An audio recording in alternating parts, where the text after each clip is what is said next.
Defining Duke, an Xbox podcast, is brought to you by, well, you. If you want to learn how to support the show, go to patreon.com/laststandmedia.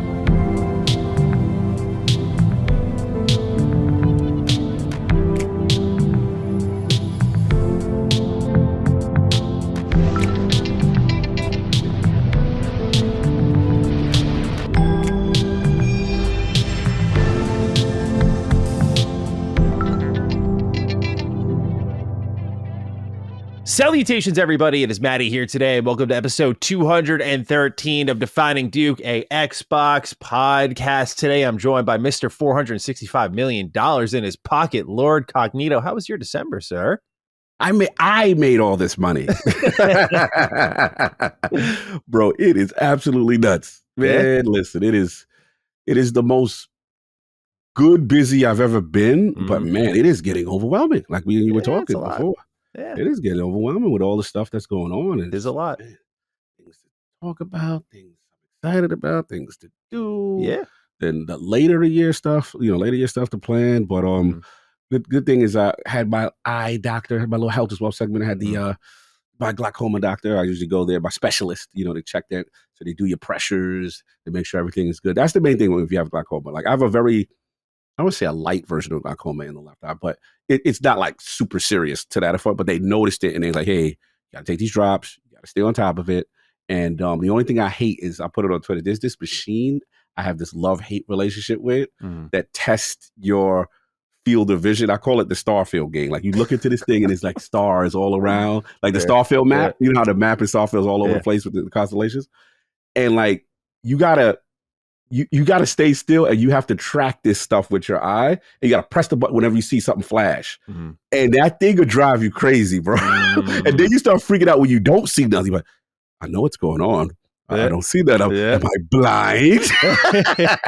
Like it freaks you. And they put a patch over your eye. You got to put your chin in this thing. Yeah. And then the lady, she gets mad at me. She's holding the back of my head. She's like, please don't move. Please stay there. I'm like, oh my God. And then they put like all this alcohol, because I guess so many people use the machine, so they got to clean it. Yeah, so they put the alcohol on it. And then the alcohol burns your eyes while you're doing it. I'm like, I hate this whole process. Like, oh man, shout out to my man, Dr. Eye Guy. He's the one that Dr. Eye Guy. Yeah, that's my man. He's like the Hulk of like he's like a gamer. Okay. And he's like this eye doctor, and he's like amazing YouTube channel. You gotta go check his channel. I thought this was legit the dude's last name. That's why I was like, you had no reaction to an eye doctor's name being Dr. Eye Guy. I was like, bro, what the fuck? I was like, that's your divine calling to like be born with that name. He was born. He was born to be an eye doctor. He was ordained by God to be. That is kind of funny. That was me being stupid. My bad. No, that was hilarious. My doc, it's a she. But my man who, Dr. Eye Guy, he has a YouTube channel. He's been on IOP before. He supports eye health, and I used to have him on, kind of educate people on stuff. He even had that, his theories on, glasses and stuff, like gaming glasses and stuff like that. But he's the one that's like, yo, check your pressures, do different things like that. If you have glaucoma, stuff, excellent channel for gamers. I highly recommend. So I shouted him. I was like, all right, Dr. Eye Guy, I did the damn test. I don't want to hear it no more, because you got to stay on top of it when you have this condition. So that's pretty much it for me, and getting ready for the week. But what about you, man? I went to the eye doctor too this past week. Oh, you had an eye doctor? Yeah, remember when I was late to Constellation? I was like, yeah, I had an eye doctor. I had an eye exam. Yeah. Just because I've been getting floaters in my left eye, like a decent amount. And I was like, I'm turning 30 this year, but I don't think I'm on like the wrong side of 30 where I got to be seeing them so often. I got an eye exam. I'm kind of still learning about it, because it was one of those things, when you go to like a doctor of any kind and you learn about something that you don't really know shit about, and when you leave, all the real questions come out of like, oh, I should ask this, and that. You start making a list. So I made a list, put a call in, they wrote it down. I'm going to hear back on Friday.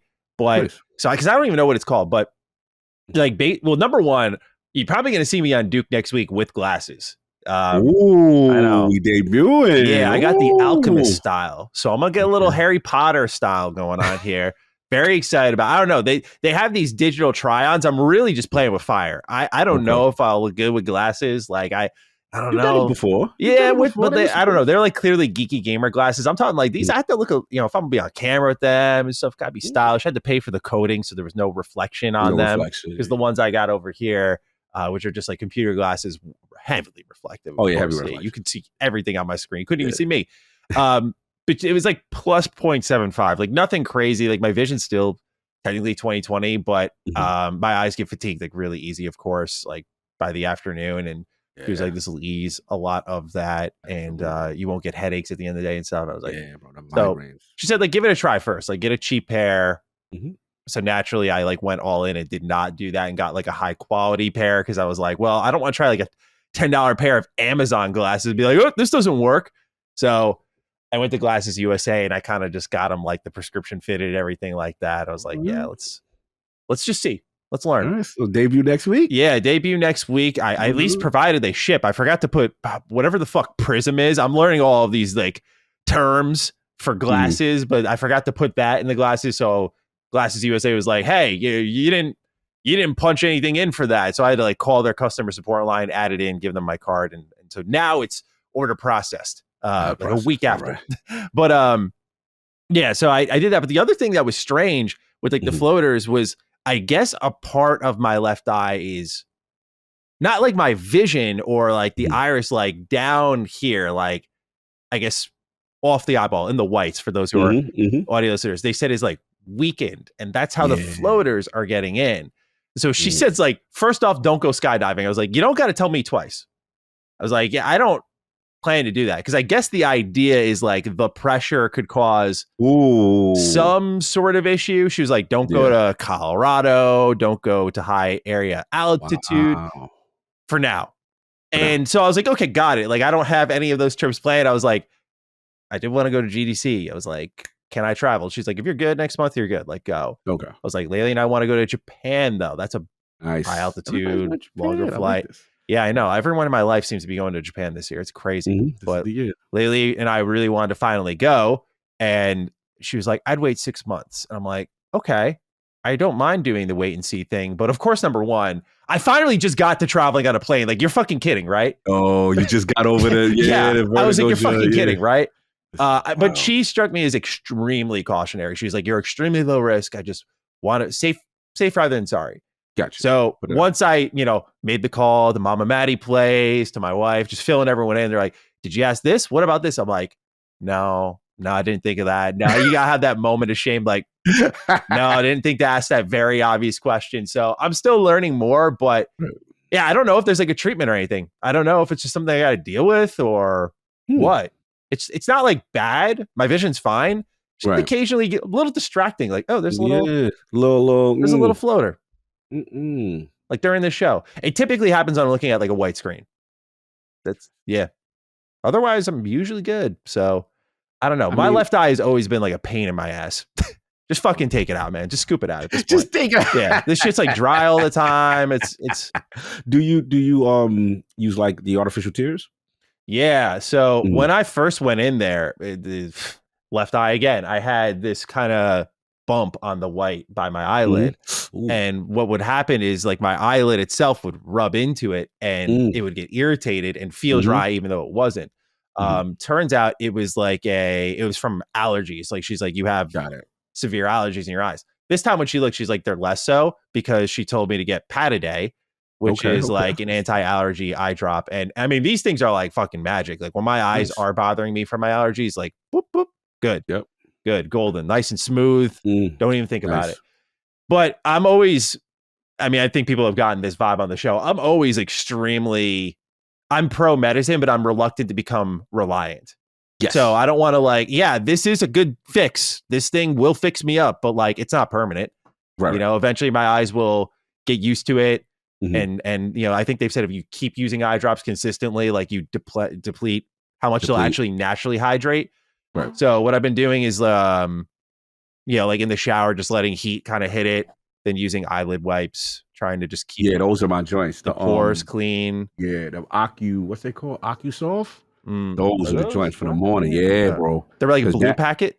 The blue packet with the little you get that, because my joints, I wake in the morning, I have the little dry spots on the lashes. Yeah. Like, nah, bro, we got to get them out of here. We ain't doing no dandruff on the last Yeah. year. We ain't doing that. So yeah, I'll take care of that. Once I stay that, that's a huge part. And then for me, I have the opposite effect. Even though what you're saying is correct, in my case with glaucoma, they say I need to always keep them lubricated with artificial tears. That might be the case for me. I don't know, because my right eye has never been an issue. It's my left eye. And I knew it was a problem because before I started doing that, people are like, yo, what's wrong, Cog? You okay? Why you crying? Every time I go out, like it's a windy day, yo, you all right, bro? What's up? And I'm like, yo, I'm good. And I would always tear up because this is my eyes dry, trying to naturally lubricate themselves because they're dry all the time. Oh, man. Oh, yeah. If you get into tears all the time on the outside, that's the number. As soon as I started doing this, I asked the eye specialist how many times. She said about 2 to 3 times a day. I usually do it before I go out. I'm like, whoop, boom. And that's it. And then I'm noticing I'm not getting that problem anymore. But boy, I would have full on tears.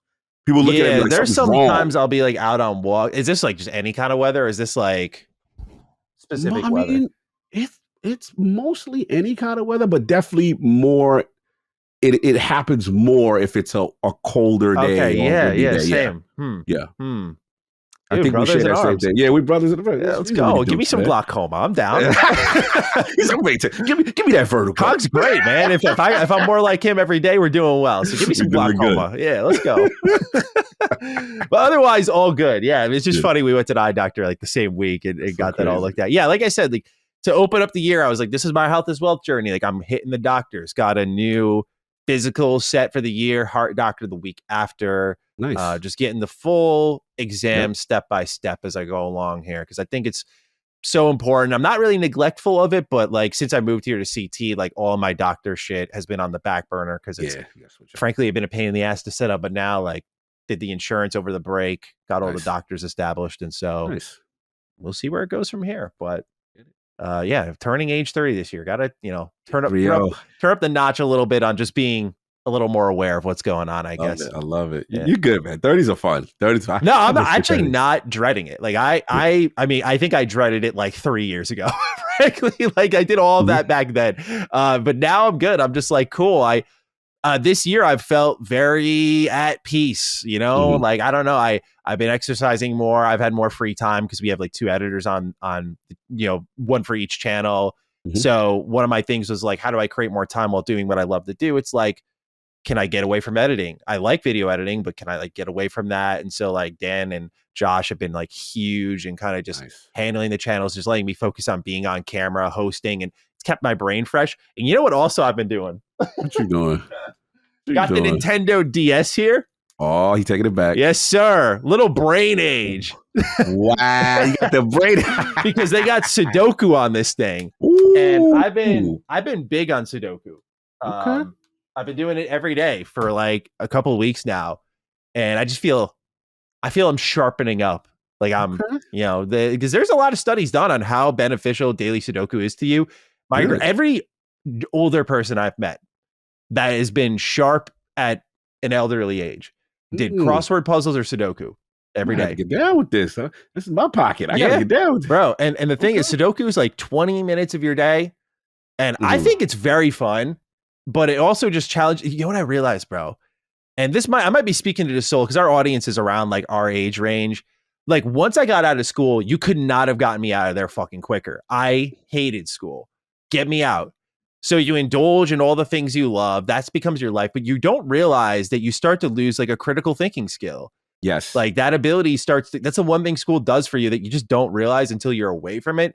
Is like, oh, I'm not problem solving as much. Like I problem solve in a different way. It's like I feel like I got dumber, but like I feel limited. And not saying that, oh, do Sudoku and like your whole life will change, but you start to feel gears turning in your brain that you probably haven't in a while. Wow, working that, like that for me, mental muscle. Yeah, probably for me, it's been since like when I was doing language learning in 2019. Like I'm like, I haven't really gotten those gears going. Like I've been learning about my craft. Like, of course, I love this, but the sort of like learning process that keeps your brain healthy, I'd been neglecting. And once I got back into Sudoku, or not back into, but tried Sudoku after reading about it a little bit, I was like, not only is this fun, but I feel it's kind of setting in already. I recommend people try it. Like you'll just kind of feel it's supposed to improve memory, concentration, and concentration was a big thing for me. Like when I'm going, especially on this show, if I'm talking for a while and I am really tired too, I'll forget mid-sentence where the fuck I was going. But that hasn't happened in a while. Like, it's just been because I've, got my head in a million places. But again, just trimming down my life, aligning my focus with more wellness-based decisions has done me a lot of wonders. And this is only really month one of the new year. So I love this energy. Yeah, I'm gonna get down with that, man. I never really played Sudoku like that. you should try it, dude. Like, Yeah, I mean, I'll give it there's a shot. great apps as well. There's one, it's got like an S and a 2 on it. If anyone wants to know which one I have, that one's pretty good. But only reason I don't like the apps is because like when you're playing Sudoku, you'll like mark in the little numbers of like where, what you think will be in that row or that column. And when you pick one and you get it right, it might automatically remove that number. So it removes some of the thinking and time spent doing it. So it automates it a little bit, which isn't bad. You're still doing it. But I will say the DS Sudoku, I've been like very fucking into. Like, dude, I'll just be sitting on the toilet just hammering out Sudoku. It's great. It's honestly wonderful. That's dope. I like stuff like that. Yeah, give it a shot. Ladies and gentlemen, if you play Sudoku, let us know over on patreon.com/laststandmedia. You could write in every single week. You also get early ad-free access to all of our wonderful shows, Defining Duke, Summon Sign, Sacred Symbols, Punching Up, Constellation, maybe some other stuff. Who knows? We'll see. But ladies and gentlemen, things might be happening. Things are in motion. We'll see. But nonetheless, we're the #1 gaming Patreon for a reason. Consider subscribing and finding out. We also, little fun story here before we really break open the show, filled out an ad form before the show. Now, to be very transparent, when ads come in at LSM, like when I'm like told by Destin, like, hey, Maddie, here's one for Turtle Beach or whatever, like we don't get an actual cut of that. And we don't get like money for it or anything like that. And I say all that to preface what I'm about to say, which is like, basically, with the way Throat Coat has gone, when you get asked to sign up for ads, you would be surprised what products they put in front of you. Like we were getting asked about Adam and Eve, for example, like sex products. And I was like, dude, the idea that I could just sit here and say some wild shit about like Roman or Adam and Eve and just get Cog laughing his ass off. I signed us up for everything. And we had a section where they were like, do you want to work with any specific brands? Oh, God. Here we go. Of course, the only request I made was Throat Coat. I said, find a way. This is our only request. I had no other brands there. I said, shoot the shot. Find us away, Throat Coat. So, I mean, it would behoove them. Yeah. It would. I mean, we kind of reached in the movement. We have reached Sony Santa Monica. Really? Yeah, their community manager was shouting out Throat Coat, tagging the Dukes, and I was like, this movement is making waves across the industry. I didn't know that was the community manager. Yeah, I saw. I was like, damn, that's cool. Wow. Yeah, we got NFL broadcasters getting involved. I mean, y'all, this is a movement. So Organic Botanicals or whatever the hell your name is. I'll remember it when you're filling LSM's pockets, filling our coffers. But until then, sign us up for a little sponsor deal. Anyway, that's what's happening behind the scenes, ladies and gentlemen. All right. Let's get into the news, Cog. We got a lot to talk about this week. Let's start off with Sony because we did get some write-ins about this, and we had a really good conversation about PlayStation last week. And so I want to follow up on the happening. So last week we talked about the live service initiative. This week we learned Sony Interactive Entertainment has announced they are appointing Hideaki Nishino as president and CEO as of April 1st, 2025. Indeed, this is no April Fool's joke. Herman Holst will serve as CEO of the studio business group and report to Nishino. Southish writes in, howdy Dukeners. Something on topic today. What are our thoughts on Herman being put in a different position at Sony? The conversation on Constellation was intriguing and a good listen. I began to wonder how involved Jim Ryan was in the live service extravaganza, as Herman Holst, from my gut feeling, seems like the one who may have had more hands in these projects coming to light. It is also interesting, given all these cancellations and Sony wanting to build up new IP while also shoveling out tons of Horizon projects that I don't see as much potential for as, say, something new. How many Horizon games are in the works now, or how many were there? 5 or maybe closer to 8?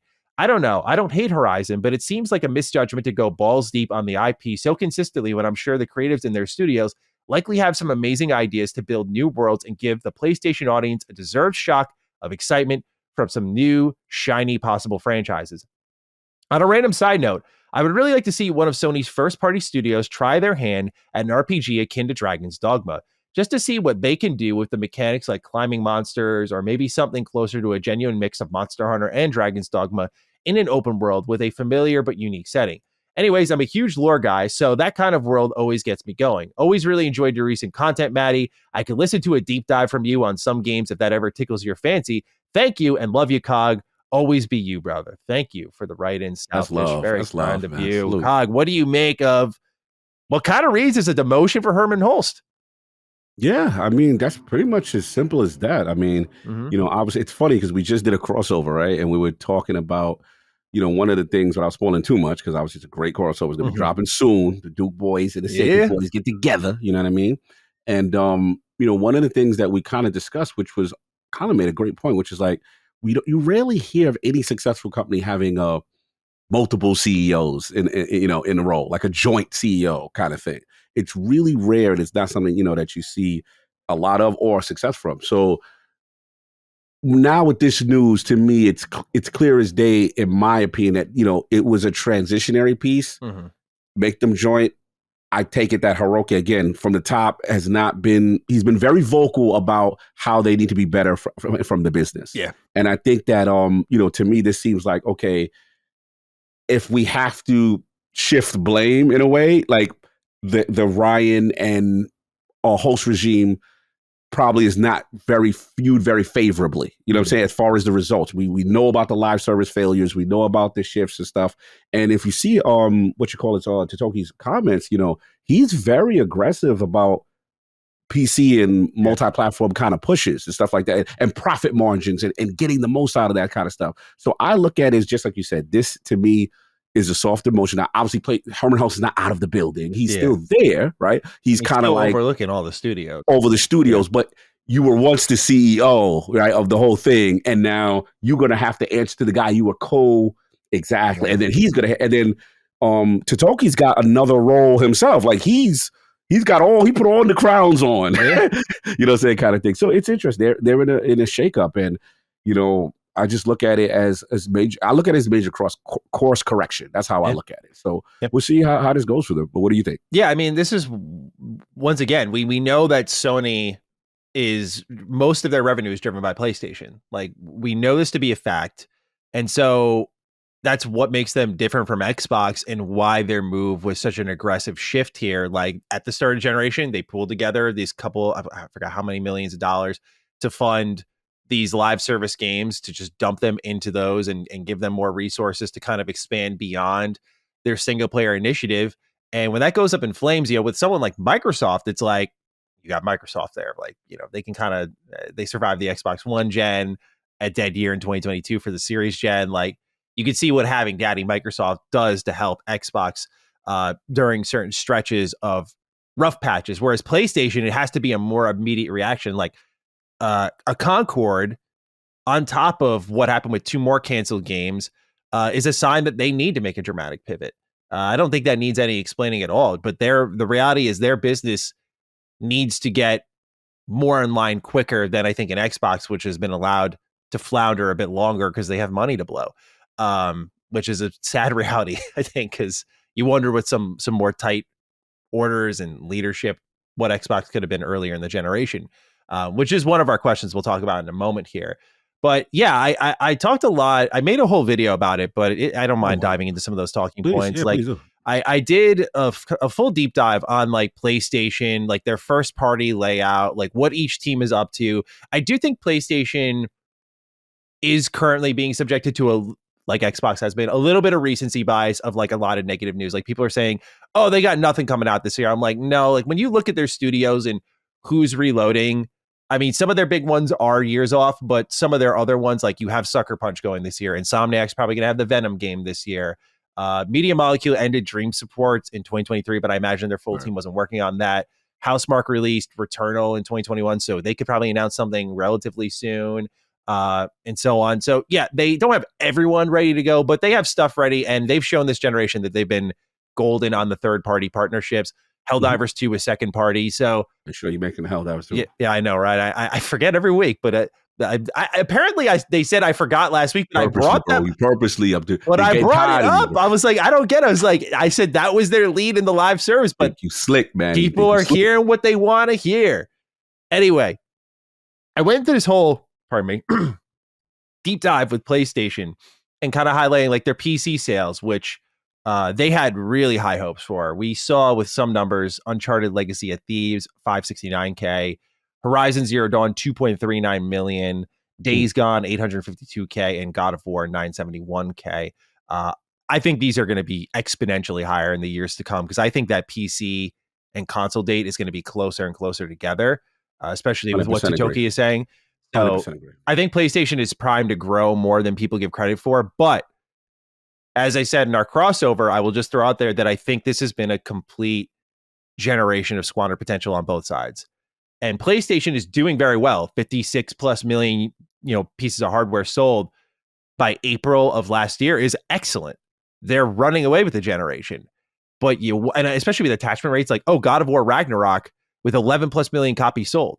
That's like a crazy attachment rate, in my opinion, for that user base.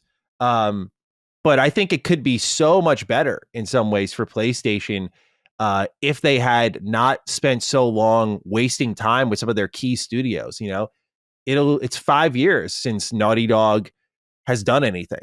Come this June, we have Intergalactic announced. Maybe that's next year or probably the year after. I don't know how long that's off for. But that's time wasted. Obviously, we talked ad nauseum last week about Blue Point. That's incredible time wasted. That's a lot of money wasted.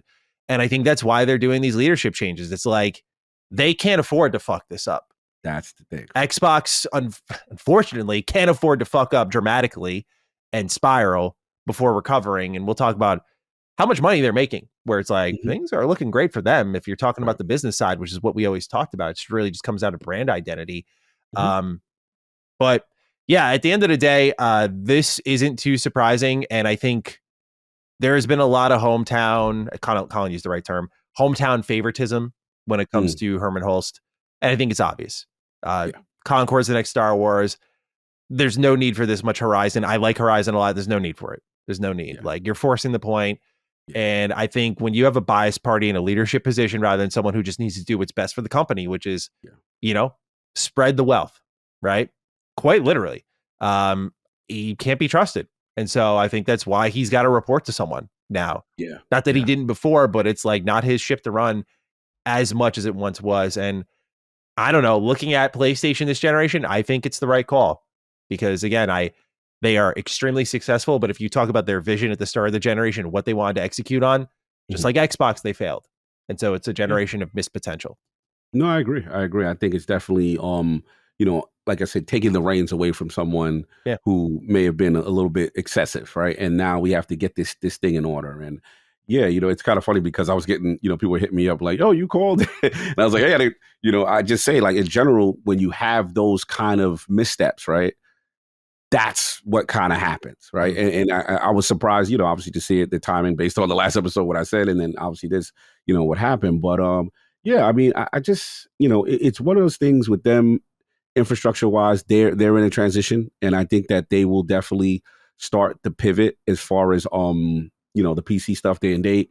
I guess my curiosity now is the PlayStation Publishing LLC, and I want to see obviously we saw the flirting with Horizon, but obviously we know Horizon is very loved, by Herman. But I'm curious if that extends, because I think both consoles could potentially use Nintendo as the buffer to flirt. You see what I'm saying? Yeah. Whereas Xbox strategy, they're just all over. They just, everyone's getting it. But I'm very curious with PlayStation moving forward in terms of not only just the PC acceleration to day and date, but I'm curious if they would continue to flirt with Nintendo.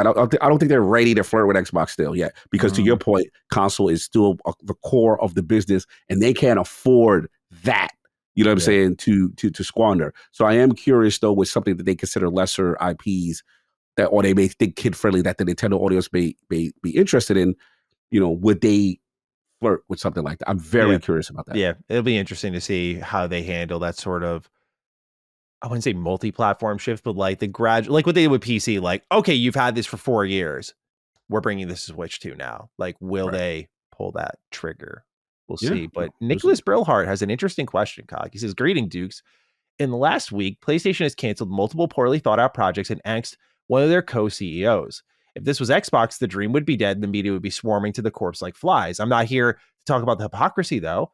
What I'm here to ask about is, does this leave an opening for Xbox to swoop in and retake the market? Or are they already too far down the third-party path?" This has been a big question, and we did have a write-in this week. I chose not to answer it just because if we do ever get the opportunity, I want it to be an enjoyable listen for everybody. But they were like, what questions would you ask Phil if you had the opportunity to interview him? And like, this would be one of them. Like, do you guys wish you waited a year and just kind of held out and just watched PlayStation do this and then just go like, hey, right here? Or do you think it was just ball game? Were there analytics showing that? Like, there's many more questions I know you and I would fucking fail to ask. Tons, yeah. But what do you make of this, Cog? Do you think Xbox could have held out a little bit longer? Obviously, you can't read to the future. It's a big what if. Right. But do you think that there's a level of like Phil sitting in his big golden chair like, fuck? just so close, man. So close. Fucking Herman. I know. Look, it is kind of funny. When I was talking about, I think, the whole champ against the ropes analogy, for me, it's fun, only from the standpoint of, from a gamer perspective, right? From like, you've got the games now. So, you would have been positioned. But the reality is, I don't think it would have, because they probably would have, I will say this, the console hardware wouldn't have been tanking as much as it would have, right? That I feel, because it would have been interest and reason to stay on the platform, to get the platform, if all these games are going to be exclusive and then your competitor is kind of going through a drought, right? So I don't feel it's that, but I still think the brand power and the hold that PlayStation and Nintendo still have with this generation still would have kept, it just would have been a closer thing. It wouldn't have been, they would probably like, right now it's like here, you know what I'm saying? It'd probably been like here. So again, it's one of those things that I look back and we talked about it already with the whole 2020, the way you launched, and 2022, that situation, and that just catches up with you. And again, with my whole theory of the ABK deal is so critical to both consoles, because again, it forced Microsoft happened to stumble upon something that's like, oh wow, this is available. Let's see if we get this done with Bobby. Let's try to, and let's do the math. Let's do the numbers. We're selling consoles right now. If we have I'm going to make up a fictional target of 100 million subscribers, right? If we get that, our trajectory is great. Game Pass model works. We're golden. And then you look at PlayStation, where they go, hold on, wait a minute. We are used to having this game on our platform as a huge source of revenue and getting a cut for the biggest, Sinister Six game there is, which is Call of Duty on the PlayStation platform with the marketing rights. So you associate Call of Duty with us. Could that go away? That whole situation, I think, threw everything into a flux. And now, because of how long things took and because of the targets not being met, it still would have played out, in my opinion. So even though I personally, selfishly as a gamer, would have liked to see that timeline where the games were, to me, now I'm seeing enough signs that, they were going to have to go this way. Everything would have had to align up perfectly. Like the deal would have had to been closed. There would have been no Jim Ryan flying resistance. It would have been, you know what I mean? Like boom, boom, integration. Then maybe.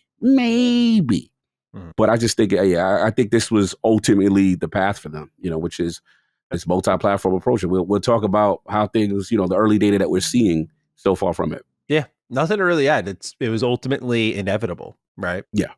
It's funny. There was people in the Duke chat on Discord posting, and they had like pictures of Pete Parsons, called him like the ultimate Splinter agent, like the ultimate double agent. Like this guy was working an inside game, shutting down like a Naughty Dog project and stuff to stall out PlayStation so Xbox could come back.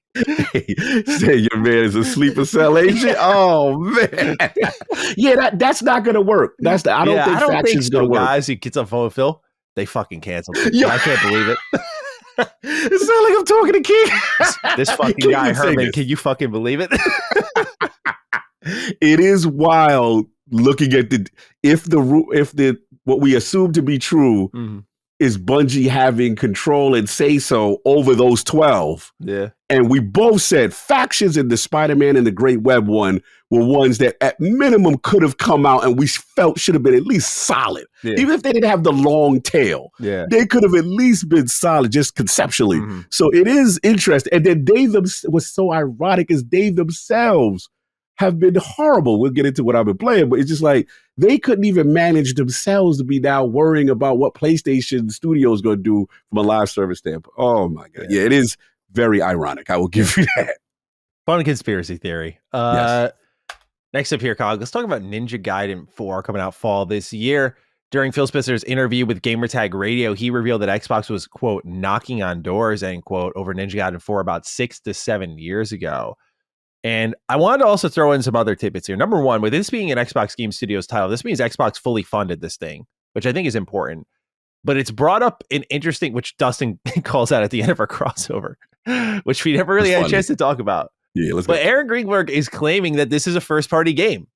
And this is a term that typically refers to a studio, a title that where a studio who's owned and operated by one of the console platforms is funding that project to be revealed and released exclusively on their system, which is not what's happening with Ninja Gaiden. So is Greenberg changing the definition of... He is. That's what I'm asking you rhetorically. He is. But what are your thoughts? It's funny you said that. I got to say the person's name. I got into a big argument with someone about this. And they were like, Cog, they said it. It's a first party. And I'm like, okay. I was like, to me, this is the equivalent of you adopted a child and you calling it your son. Okay, yeah, I gave cool. birth to him. It's like, yeah, like you're not the birth father. That's not in my opinion, respectfully, Greedy. I like you, Greedy. I love you. You know what I'm saying? But like, in my opinion, that's not an Xbox Game Studio game. Now, where I do want to give them credit is, and they got to get a ton of credit for this, is the fact that, look, people laughed at me. Cog, I don't know why you're so excited for TGS, bro. They don't make any strides, and the console's not selling over there, bro. Why are they going over there, bro? It's a waste, bro. All right, every year. Why are they doing it? I'm like, look, every trip I see the improvement, and I've seen Game Pass, and I've seen the Atlas, the Sega, the Personas. I see titles that the gaps get filled every single year. They've done a really good job this gen on Japan, bro. And I said at the end of the day, is when I don't see them there, I was worried that they weren't going to be that. I think it was last year they ended up going. But the key is this: that was in that Phil Spencer, and we'll get into it. 7 years in the making, and they approached Koei Tecmo and it was like, hey, Phil was like, hey, we got this great idea. We've got this heritage with Ninja Gaiden. You know what I mean? Mm-hmm. Like, we would love to bring the IP back. And then whether Koei Tecmo was like, hey, we would love to do it, dude. We just need more resources. I would love to know how Platinum's involvement came in at the last minute. But it's clear as day they made that happen. This is all Xbox making the funding, and they need to get the credit for that. I will always bend the knee on that. That they are not getting enough credit for this game existence. The only issue I have is okay, you call it an Xbox, game studio. What is it? What is it called? First party. Yeah, he said it's first party. Yeah. All right, bro. That you think it's your son? Okay. Like, you know what I'm saying? Like, who am I to tell you that that's your foster child or adopted child? Hey, whatever it is that works for your household, but in my eyes, like hope. It's kind of sad. I'm just bro. It's not to reach. Yeah. And people fighting me on that. They're like, "Oh, y'all, you're hating." And all right, whatever makes you feel good about. Hey, dude, it must feel good to see that about yourself for once, right? Yes. Like, oh, you fucking hate Xbox, Cog. It's like, yeah, welcome to my world. I get it all the time. Yeah, I thought it was interesting that they were really working hard to make this thing happen. And again, that was the Xbox I dreamt of. There's two bits of news this week that I feel like they're kind of connecting with a level of nostalgia that I very much appreciate right now. This is one of them, right? Like Ninja Gaiden, I know it really started with Nintendo, NES, all that stuff, but like really to me, and of course born in 95, so it makes more sense. Like to me, Ninja Gaiden is Xbox. Like that game and that brand have like strong chemistry. Mm-hmm. And for Xbox to go back to that and go back to the original team, by the way, usually when these like, oh, it's been over a decade, it's like, we're bringing it back to life. It's usually like a different squad. Like think of Baldur's Gate, right? It's back, but it's with Larian, and it's better than ever, but it's with Larian, right? Like there's not that like heritage of like the OGs picking it back up, but like to get Koei Tecmo, Team Ninja, pulling the extra help in the perfect way in Platinum, you know? And because like that's the one thing, Ninja Gaiden was the tough game that you sized up to other games before Souls was a thing. Yeah, talk to yeah. And so I just I was Souls in before Souls. This is the I game used to that do made this. sure Cog never played a Souls game. Exactly. as That game games went on. broke me, bro. I never played a hard game this hard. I'm like, yo, why is this game this difficult? But it made you better. Yeah, Yeah. I feel you. And so I give them so much credit for making these things happen because this is what I wanted. When they went out and got these studios and we were thinking of the money coming in, the mobile money and stuff, it's like, this is the crazy fucking thing I wanted greenlit. This. Or the partnership we'll talk about with Gears. Like, that's the stuff I'm looking for. You know? Hell yeah. These were always the moments I wanted from Xbox. Like those, you know, I always used to criticize them. Bro, what Sony used to do, I remember one of my favorite PlayStation showcases. What was it like? The Shenmue, Final Fantasy. It was like they hit all the heartstrings of games that have a deep connection that you always want to know what happened. And I think the last one now for me, what would complete the trifecta would be like a Splinter Cell, you know what I'm saying? Or like, and of course, like a Rise on the Road. Now, you know, I go crazy for me for that. But like, these are the things that are core to your identity, why people fell in love with you, and we wanted to know what happened. So when you see Emergence Day, you see Ninja Gaiden, again, the only person who could claim Ninja Gaiden is like NES guys from back in the day. But when it transformed into that 3D masterpiece, soul slashing, bloody, all this, bro, that was Tecmo. That was Hideaki and them, man. I'm just curious about Hideaki, though. I'm curious, like, how he's feeling, because I feel he's quiet, and I want to know what he's doing. Does he have no more involvement with the franchise? Because he's the original OG. And obviously, I know Team Ninja, the studio, is still there. I'm glad the core S is there. But I'm just curious about one of the creators. Like, how does he feel about all of this? Yeah, I wonder too. It's like a studio where I'm not too concerned about OGs not being heavily involved, only because I feel like Team Ninja's done a really good job at. You talked about core identity, like that team, like you can feel Ninja Gaiden in Neo. You can feel it in Rise of the Ronin. Like they just have a DNA that I think is really underrated. They did Wolong. Wolong was excellent. Like you could see their inspiration, but it still feels like a Team Ninja game. It's really cool.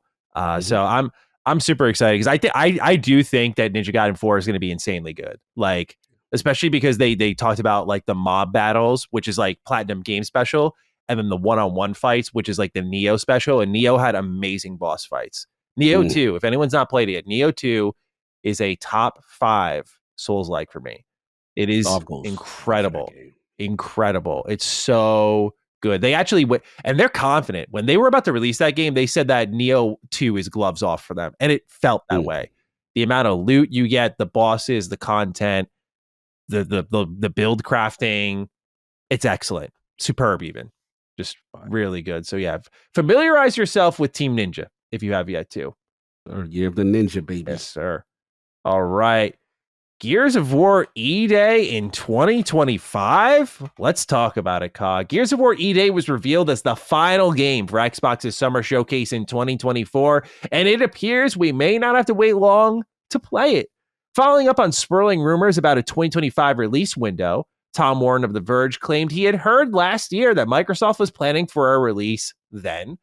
He also claims that Oblivion Remaster, did not say remake, remaster, is targeting a release in late spring or early summer 2025.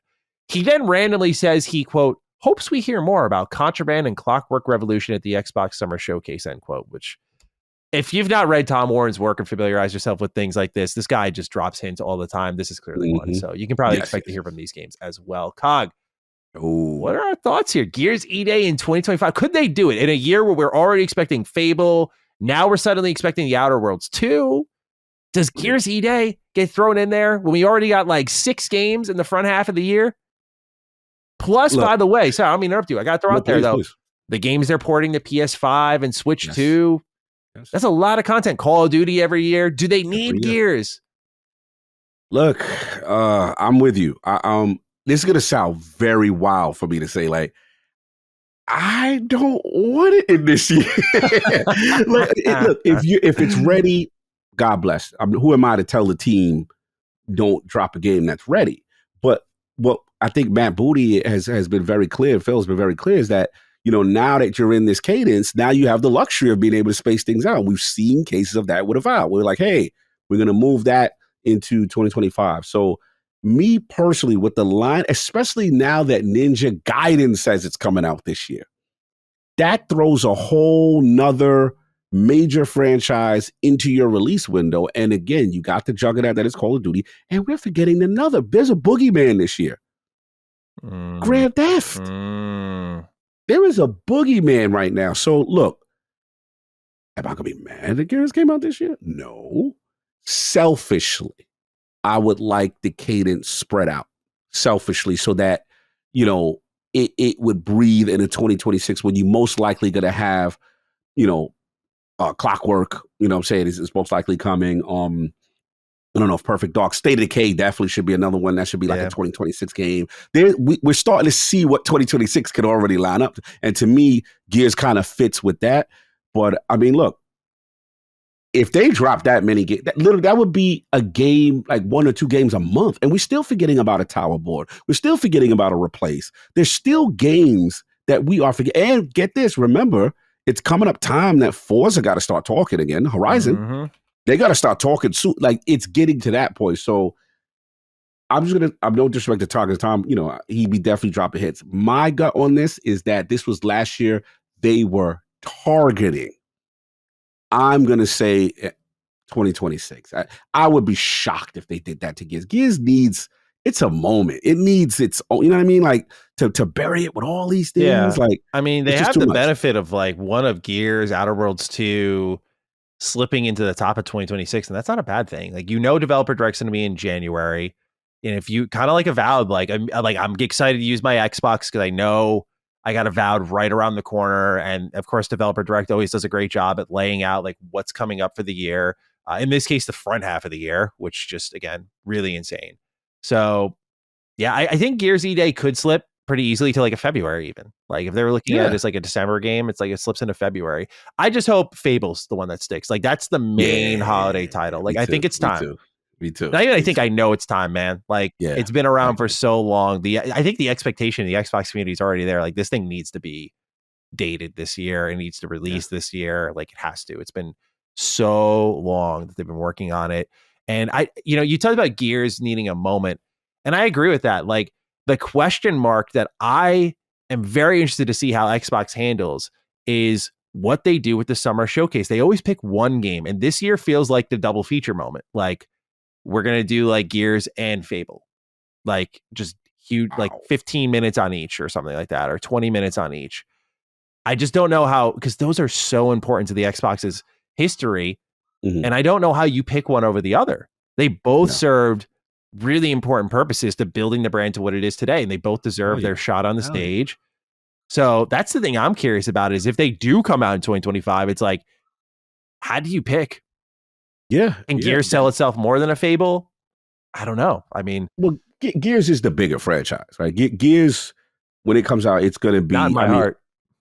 I mean, for you, I get it. You and Addict are the same. Like Fable, I get it. There's a ton of Fable fans. No, I'm kidding though, because like Fable, I love Fable 1 with all my heart. Fable 2 is also excellent. Fable 3, and like I don't know what a racing team that's hired RPG talent making a Fable game is going to look like at the end of the day. True. So yeah, sorry to interrupt, but just to be clear with the audience, I'm not. I will be fully sold when I see the game running in fully and seeing what the choices are like, what's the story like, what's the character creator like, and all that stuff. Yeah, because currently we've seen it in like what I would consider pre-Indiana Jones format, right? Where it's quick cuts and, we want that moment-to-moment gameplay to see what it is. And look, I'm feeling good about it. Everybody says good things about it. It looks phenomenal. We'll see. I feel like this should be the year of Fable, and Gears, to me, I would be shocked if it came out this year, only for the simple fact, like, I feel like we just saw it. I mean, obviously, if it was in development a long time, great, but it feel like we just saw it, what I'm saying, showed to us, like, they're going to be working on it. They'll still need a little bit more time. So, yeah, I think, man, that's a 2026. I saw the Gears community breaking it down, though. Coalition usually has about a year spread between announcement and release. That is how they roll. So if they're showing out Gears E-Day, who knows? Selfishly, I would like it the next year. But if it's ready, it's ready. I mean, my thing is just where do you put it? Where do you put it? I do think they go for the 1, 2, 3, 4. Like I could see a world where I'm not. These are hypotheticals because I don't know what's further ahead than others. But like Outer Worlds 2 in September, Call of Duty in October, Fable in November, Gears in December. Where you putting Ninja Gaiden? Fuck, I didn't really think of that. It's too many games, It's bro. a different audience, Cog. You can go at the same month as Call of Duty. So now we go hit them with 2 of them. Like, and then we forget about the third party Xbox. Well, they're doing 2 a month in April. Claire, True, and South Midnight. Claire would be technically the third party Game Pass bag. You know what I'm saying? But like, we've never seen like, well, I should say never. That's wrong. Never is a strong because when did the last time they did this was the when they were Metacritic publishing again with 2021 was Halo came out, multiplayer and Horizon.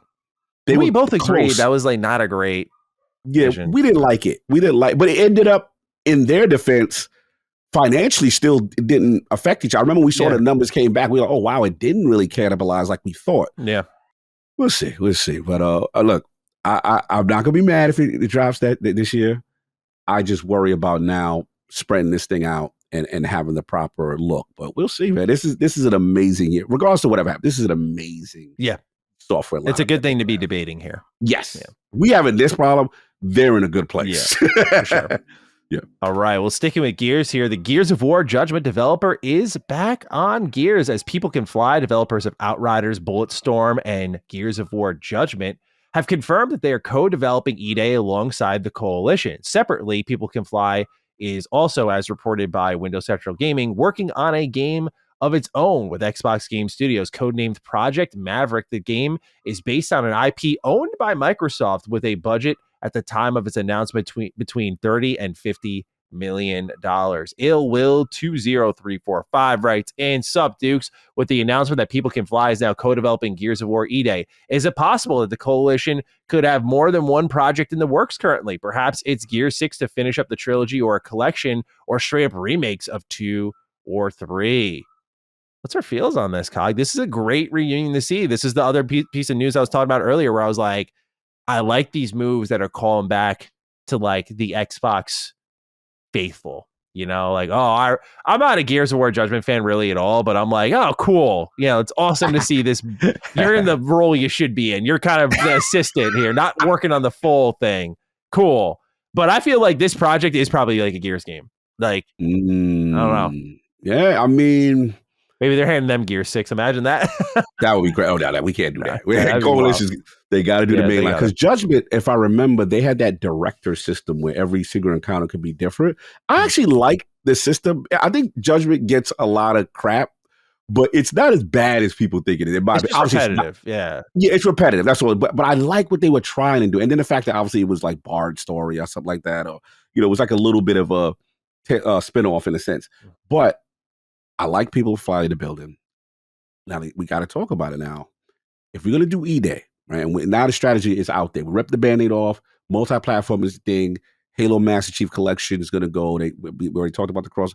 This thing is going to sell a bucket load. Like, it's going to go crazy, right? So you're going to have to get them warm up to Gears.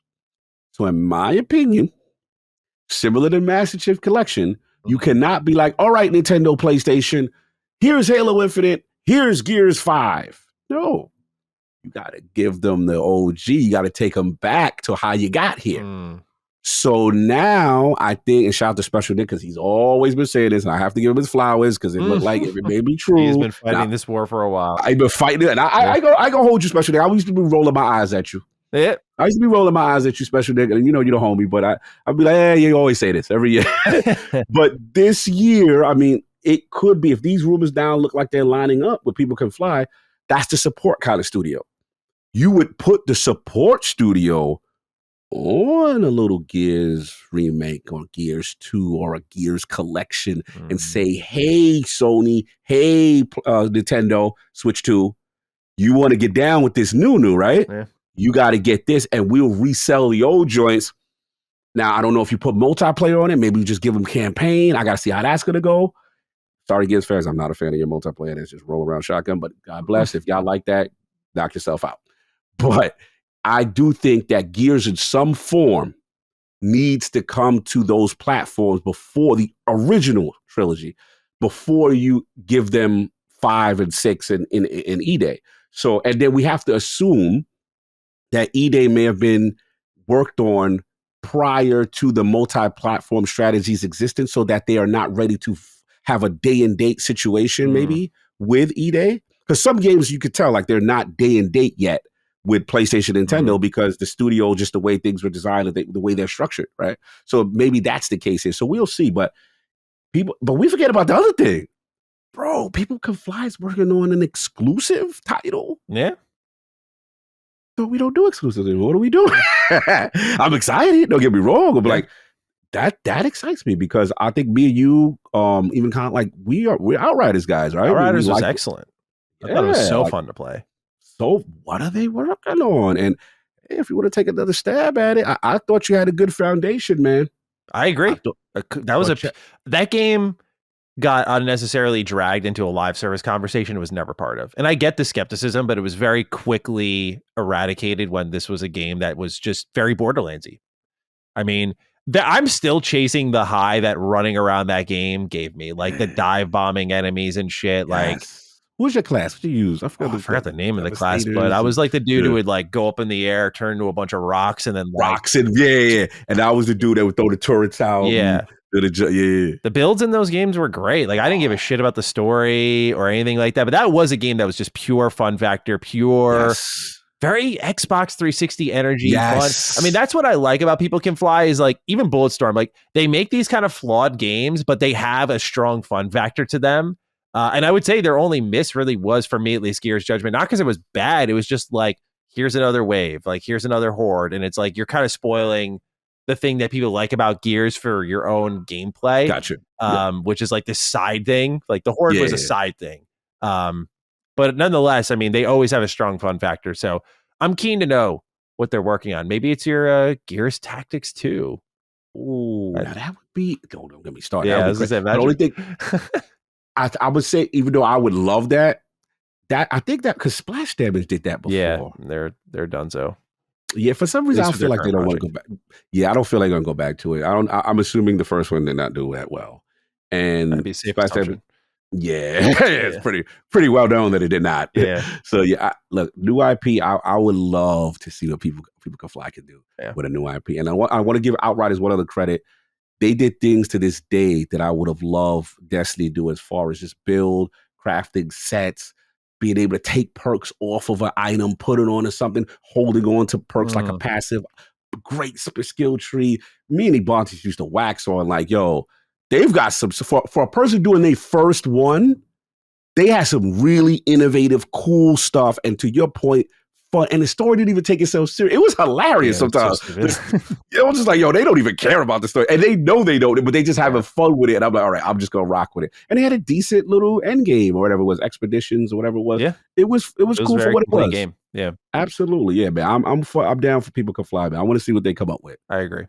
Well, we'll see. But speaking of really bringing back Xbox heritage, Thomas Muller spoke on Ori and the Blind Forest, the Will, the Wisp, and potentially a third entry via the No Rest for the Wicked Discord server. He said, quote, "Wicked is the highest priority for me, but we had a call with Microsoft a few days ago. Let's see what happens. We'll be able to do a lot of things, but again, I'll be on Wicked and perfect it."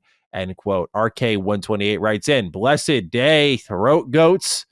As someone who got very emotional over the ending of Ori 2 when finishing it on my Switch a few years ago, the announcement that Microsoft is approaching Moon Studios for an Ori 3 has me over the moon. Do you think this will go beyond mere talks? And do you think this leads to the Ori games coming to additional platforms in the future? I can't believe Lord Beefy showed off his leg gains live on ILP kind of day. I saw that, bro.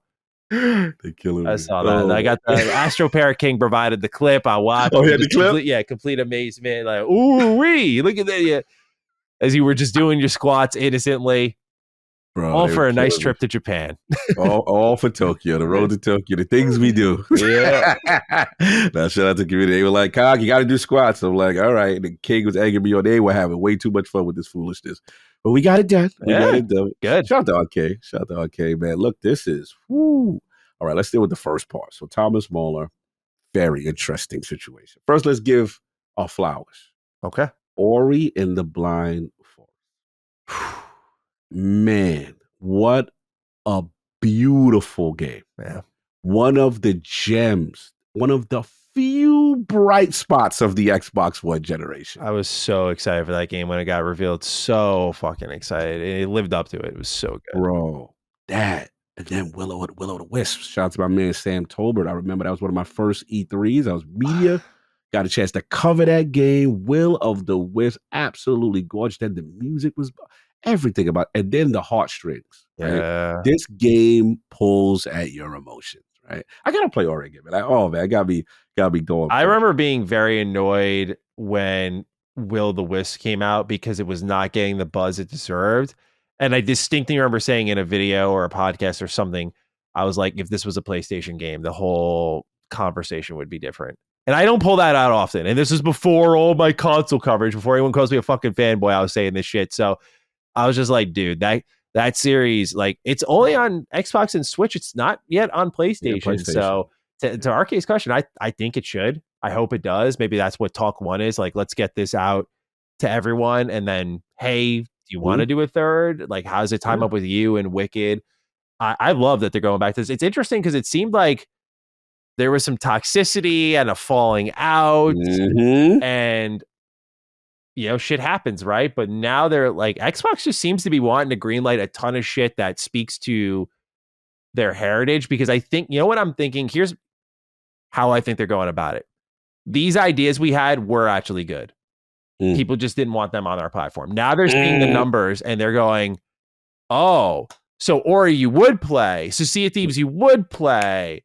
So XYZ you would play. Let's bring it to everybody and then do a new entry. Ninja Gaiden. I just think it's so obvious at this point. You know, to get People Can Fly again, to greenlight them on an exclusive project, to even be talking about Ori 3 after everything that's come out about the studio who made it, Moon Studios, and what happened between them and Xbox and all that in between, to still just go back. Yeah, I think shows they are in their money-making phase right now. They are greenlighting projects left, right, and center. No doubt there's going to be publishers lining up to talk to Xbox because they're like, oh, you made Kunitsu-Gami happen? Oh, you made Ninja Gaiden happen? I mean, they're making games happen. I'll be the first to, you know, everyone knows, I'll be the first to fucking criticize the shit out of Xbox. But they are trying to and also actively making video games happen. In particular, in my favorite part of the world where video games happen the best right now, and that's Japan. Woo. They've 2 games. Kunitsu-Gami, which I have not played in fairness, but I know Cog you love. And Ninja Gaiden I love. Whew. And I mean, the idea that we're getting a 4th because of Xbox, I'm like, this is at the end of the day what I wanted from this brand. Was like, you're buying these companies, okay, but if you're taking that, not literally, like I don't think they're actually looking at like Candy Crush profits and being like, okay, we're gonna go reinvest. But if you're looking at your overall profit margins and being like, where can we reinvest? And you're chasing these types of things down, that's what I always wanted from them. Multi-platform exclusive or not, that's what I wanted from them. So I'm a happy customer looking at all this right now. I mean, I know it's just talks, but that's what I think's happening there. Do you agree? Do you kind of feel like they're kind of recognizing like, hey, like, dude, if I see a rumor that they talk to Crytek, I'm gonna shit my pants. Bro, don't do that. Let's go. Xbox realizes Rise Son of Rome was really that good, and they're bringing back a sequel. Like, come on, do it, Phil. I'm telling people right now, I'll be the first to eat crow and say, look, I was very skeptical of this strategy. I'll be the first to say, I don't know about this giving away your core pillar stuff. But if we look at the timeline and if this is going to be the result, if you're going to, because ultimately, what am I here for? I'm here for games. And one of the things that me and you always belabor, damn, because we're going to talk about BioWare in a minute. Damn, that sucks when, you know, this used to exist and now they're out of here, right? And see, the reason, the genius to the strategy is this. If they could pull this off, because again, there's still a lot of questions here. We're still in the early stages of it. But if you could pull this off where you revive these franchises and now you realize, okay, they ain't like your music, you'll put it on your platform. Now you don't like it? And now people are buying, and we've seen the early data from PlayStation stores and stuff like that, right? But here's the key. The developers are coming out. Thomas Muller had beef with Xbox. He was like, bro, we didn't want to rock with you. You wanted to lock us down. You're not getting no rest for the wicked like that. And we may have had a little scandal or something happen with us.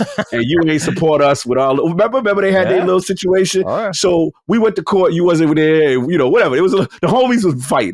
They had a little frenemy for a little bit.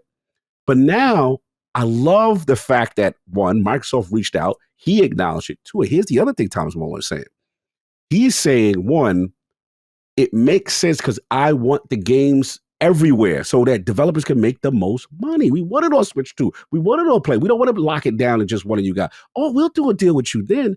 And I don't know if you've been hearing, he has been on record for saying not only does he agree with Microsoft's strategy when they started announcing that the rumors were that they were going to go multi-plat, he is putting out the statement that, oh, by the way, I think PlayStation is going to do the same thing too. Yeah. I was just like, oh, wow, he really going there. So I imagine the pitch was like, we'll do Ori 3 and we'll put it on all platforms. Go. And then if Microsoft's probably like, all right, fine. You know, we give us a little Game Pass bag. We'll Ninja Gaiden this thing. Let's go. Mm-hmm. And everybody's a win-win. You get it. Now Ori gets the attention it deserves. Because I'm with you. I usually don't play with the tax too much because I do feel there is inherent biases. And me and Collins had this discussion in terms of, I just feel that whoever's the platform leader, this is my theory on it. The reason why there's a tax is that because I feel like a lot of the media outlets, you know, you whatever's the popular platform, those are the ones that are actually, you know, in there in the review kits and the codes and stuff that go there. So that's what you're comfortable with, kind of thing. And I do think they are lead platforms in terms of development stuff. But I will say, like, that game, it was a travesty that it didn't win any award, if I remember. I don't remember Ori winning anything or like a nomination. And that was disgusting to me. To me, I just attributed it. Guys didn't have the platform. They weren't on Xbox. Xbox One was a joke. Let's be honest. Like, it was the laughing stock system, and you really had to be, you know, down with Xbox to still rock with it. Everyone went to play. I lost all my 360 friends to PlayStation. That's how it went. The majority of them went, and I understood. So my thing is, now you get it everywhere. I think they did flirt with Switch towards the end of the cycle, right? But now you day and day to Ori 3. Bro, I'm for this vision. If you're gonna give me games like that, you wanna mess with Lost Odyssey? You wanna mess with Rise? You wanna mess anything else? Yeah, that's the thing, man. If I still have my qualms with the strategy, but if it ends up greenlighting Dream Games, like, that ultimately is the more exciting thing to me. Like, you just brought up Lost Odyssey 2, and I'm like, Hironobu Sakaguchi shut it down. Like, he said, I don't want to like revisit like a remaster or a remake or anything like that, and totally respect that. But when you look at like Square Enix cozying up with him, like, that reunion just happened. Square Enix and Xbox have really figured things out, which we never expected this generation at all.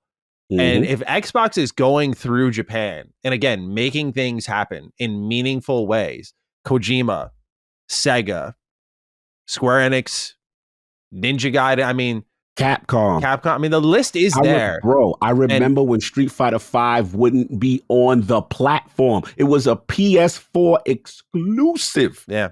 I remember that, bro. Yeah. It went from that to Street Fighter 6 now, day and day, to now we're funding Capcom games and getting Kunitsu-Gami in your hand, and it wouldn't have came here before, like, if it wasn't for Xbox. Bro, like, that is progress. That's why I said when I tell people those trips, not to cut you, I'm sorry, no, go ahead. Those trips to Japan, it was the building blocks. That's why I got to give this regime their credit. They did not give up. And now we're seeing the results of it. It's not that, hey, we're going to sell 1,000 consoles in Japan, because clearly you're not. But it's going to be, hey, we're going to Trojan horse this service, right, that we got, but also allow these games to be other places so other people can benefit. That was the key. Get these Japanese companies to work with them was like, you're not going to lose your core base. We just want you to be part of our service, but like, you can release it on PlayStation. And I bet that's been the trick. Yeah, PC, like the biggest. Yeah. I bet that's been the trick. And so I could see a world, if this is the way they're going, where we're seeing the same week Ori, People Can Fly, like, we're seeing these crazy projects, Ninja Gaiden. I'm like, I could see a world where Xbox is at least going to talk to Hironobu Sakaguchi and be like, you know, because he just said in a statement, he's like, I'm not retiring. He's like, I got more games in me. Like, he just shut down the notion that he's retiring anytime soon. And he's been up there for a while now, but he's going to keep going. And I, number one, love to hear that. But number two, it's like, that's a reunion right there with some Xbox heritage that I'm sure they're looking at like, oh, he's not retiring. Okay, word. Let's figure something out. Ernix just helped them bring Fantasian. Attic loves that game. Oh my God. I got to play it, bro. Bro, you're going to love it. I know. You guys have it's eerie, your gaming tastes. Yeah. And like your RPG, the JRPGs, the games, the specific, and everything. Because you guys are the same age pocket. Yeah. And he's doing some things in this space. You know what I'm saying? Now, granted, I heard it's like more old school Final Fantasy, which I kind of was looking for. you're gonna lose yourself in it. Yeah. I was like, you still playing that game? Every time I told you, you playing that damn Neo fan thing. He's like, yeah, bro, I love this. I can't stop. Apparently, it's really good. Yeah. So I again, yeah, it goes back to what we've said a million times in this segment, but I just really want to see an Xbox that is making these games happen. And certainly, like as I've talked to other developers and publishers and tried to inform myself on just like the funding process and stuff, like Xbox is creating a more risk averse nature to game development, is what I'm learning. They are providing these options for you that other platforms aren't. Like you can just take a Game Pass. Well, obviously they need to like what they have, by the way. I'm not saying it's like, here you go, but like, you know, like you can just get a Game Pass deal or just a PC Game Pass deal, or you can go all the way and like pitch them for complete funding. I mean, there's a lot of levels to that partnership, even with exclusivity gone, which used to be kind of one of the main ways from what I understand. So it's just been hugely informative to learn that at the same time as seeing what Xbox is doing. And I'm like, I get why people are gravitating toward them, because they're doing pro developer business. And in turn, I think as the industry maybe shifts a little bit, maybe it'll feel more pro consumer than it is right now. We'll see. Yeah, we'll see. But nonetheless, this is probably my favorite news item of the show right here. Marty Stratton has confirmed to Eurogamer that Doom the Dark Ages is strictly single player. Quote, we made the decision early so we could really just go all in on the campaign. It's our largest, most expansive, most epic campaign ever, and we're really just happy with the decision. It's been awesome to have a team focused on just polishing and finishing the campaign, end quote. Such a good choice, bro. Such a good choice, because every Doom game, and I'll say this, like I didn't like battle mode at all in Eternal. But Doom 2016 was fun. Like I liked the multiplayer, this classic deathmatch, but it always felt so tacked on and just not cohesive with the clear focus of the experience, which is like an awesome single player campaign. For them to finally be like, let's cut our losses and drop it. I'm like, yes, thank you. They get it. So I was very, very pleased to see this news, because it immediately just, oh, you're all in on the campaign. All these years I've just spent on the campaign. Give me my hype right now. I'm there. So very, very pleased to see this, man, because I just never gave a fuck about Doom multiplayer. And so I think that they make really great campaigns. They're fun, and now they're looking more open and explorable and Metroidvania-esque. I'm like, cool. This is trending in a good direction, I feel. So I'm excited about this. What are your thoughts on no multiplayer in Doom the Dark Ages? Yeah, I was there when I got a chance to see the preview before the event, and that was one of the questions to the devs, and we were just like, "Hey, the multiplayer." It was kind of like, "Yep, nope, we're not doing it. We're 100% focused on it." And I was like, "Yes!" And I'm just like, I know somewhere one of the Realm of the Dukes is kicking and scratching right now, bro. That multiplayer was fun. I just wasn't one of them guys, man. I just been on an island before where there takes whoever is saying that you are on an island. I'm sorry. I'm with you, bro. Like I never cared for their multiplayer, and now to see all the resources go to this single player, and I've seen some things in the single player that really excite me, and I love that, because I feel that's what the core experience should be for that game. So yeah, no objections from me. Right here, same thing. We got some updates on future Halo projects. This comes from Rebs Gaming. He says that Project Ecker is likely the next Halo game. This is the repurposed Battle Royale title that Certain Affinity is handling, and was said to be rebranded in 2022 to something different. He found dedicated testing servers were created for this in June of 2024, so they are playing something there.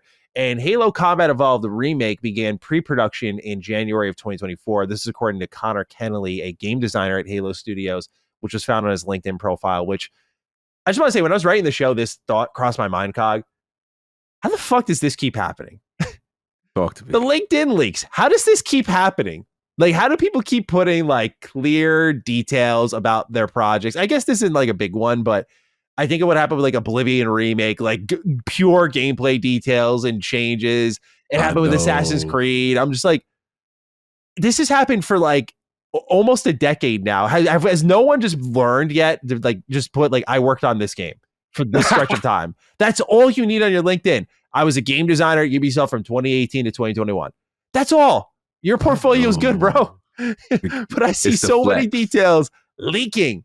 And I'm I like, know. I don't know, bro. It's LinkedIn is the corporate flex because Okay. remember other employers, right? So they like, bro, I'm working on the biggest game. You gonna pay me? You know what I'm saying? But to your point, it's like it inadvertently just leaking all this stuff. But let's get to it, man. So I'm happy with my little told you so. I can't say it's told you so until anything is official. But one of the things that I've always said on Duke was that obviously they were doing a battle royale. Obviously they were switching to Unreal Engine. Got some flack, but it ended up, coming true. So look, shout out to Project Eaker. Looks like he's kind of corroborating the same thing. Certain affinity we heard would be, handling that. I'm curious how that what is going to play, because I think it is time. Obviously, we know they rebranded with Halo Studios as opposed to 343. I think it is time to say what's going on with the future of Halo on some level. We know Master Chief Collection, but that's we got to talk about the future now, right? So I want to know what the next step. Do you think we get that this summer? Not to interrupt you, but do you think it's possible? It feels like a showcase kind of, announcement, or at least, hey, we're working on it, right? Hey, you've been wondering what's going on with Halo. Now we're ready to talk, right? Because Halo Infinite is kind of, I want to say, like, has winded down, stopped production, and then obviously Collection, outside of the porting with Master Chief Collection, that's kind of winded down. So it's time. So I want to see how they introduce this. Is it separate game, from Infinite, just this mode, rock yourself out? The second thing, though, even though I've been very much against it, is Halo Combat Evolved remake rumor. Yeah. I get it, but I think, and I'm gonna stand tall. I don't like nickel and dime remakes. I'm just gonna stand tall. I'm gonna be consistent. I don't like it. Now, just like Shuhei had said with the Greg interview, hey guys, we're doing this. This to help fund whatever. I think personally, this is a super money play. Now that you're going multi-plat, super like, yeah. They're going to want Halo Master Chief, but what if we give them that Halo really, like we Ninja Gaiden Black Halo?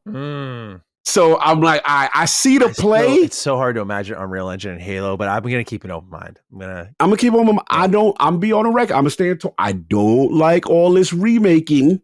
Yeah. But I know why you're doing it. And I know it's going to work. I know people, like, you put that on PlayStation 5, you give them a Master Chief Collection, right? You say, hey, you got all the stuff. But now, boom, you kind of have like a developer direct, how you did with Ninja Gaiden in the Halo form, and you hit them with the 2-piece. It's going to work. I know it's going to work. Yeah. So I'm like, damn it. I don't like this, but it's going to work. So yeah, that's where I'm at. I mean, they've got a lot going on. And this would be easy W's. I will say this, even I still don't like it, for 343, aka Halo Studios, to get back on track. These are easy W's. It's almost like with BioWare Mass Effect trilogy, right? Give them the trilogy, stuff that is already iconic. You can't mess that up. I could see it. And then you can, you launch that and the what you call it in the same window, the Halo Battle Royale, Infinite Battle. Yeah, you get engagement. Halo can start coming back. You start making it a force again. What do you think? Yeah, I when it comes to the remake, I am definitely being a hypocrite on it, because I mean, Halo Combat Evolved is my favorite. Like, it just, the nostalgia is very powerful. And I always talk about what I think is like the greatest 1-2-3 punch in first person shooting history is Silent Cartographer, Assault on the Control Room, and 343 Guilty Spark. Like, 3 completely different tones, different missions, sense of openness and exploration, and just like, I will always remember that for my entire life. I'll be on my deathbed thinking of that 1-2-3 punch. It was so good. And so the idea of just experiencing that in a new light, I don't care if I got Anniversary Edition. I don't care. I don't care if I got Master Chief Collection. I don't care. It's time to see this thing.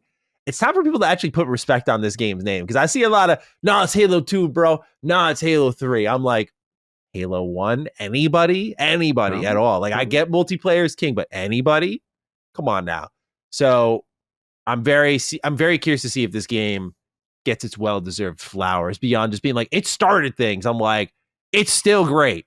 So that to me, selfishly, I'm all over. Whether it's Halo Studios or whomever. whatever, give it to me. Yes, it's a shrewd money play. I am wondering, because I feel like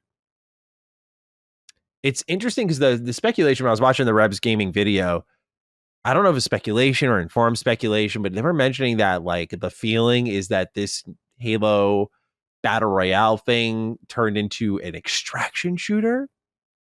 And if that is the case, again, just speculation, if that is the case, I feel like you got to package that announcement in with something else. That's got to be, I feel like on default, you have to soften that below.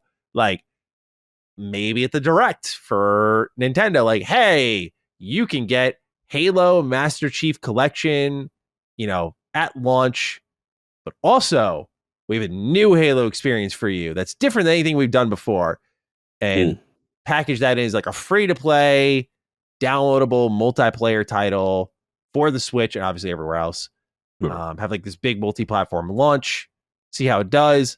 And if people hate it, then guess what? You got the remake coming up. So I don't know.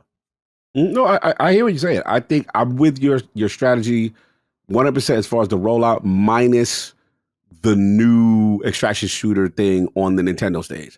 I think the Master Chief Collection will be there on their thing. They'll do that. I think they'll save this two-piece of a Halo announcement on the showcase because you're going to get people in their fields.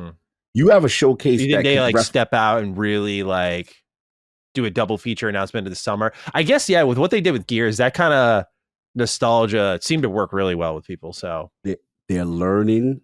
We have to admit now, from the developer direct the show, they have mastered the showcase. I cannot believe I'm saying it. Like they are literally the best in class right now in showcase. So now after they just killed it with E-Day. Like, remember how that feel was with E-Day? Bro, I was in that hotel room. The light was shining on me that day. I remember like it was yesterday. God was coming down. The Xbox guys were shining on me. They were like, yes, he's here. You got everything. We gave you everything you prayed for. Right? Yeah. So now I'm like, bro, you throw that Halo in there and you say, yo, Halo fans, it's been a while, because they're gonna be the feelings of Halo Master Chief Collection on other platforms, right? But you know what?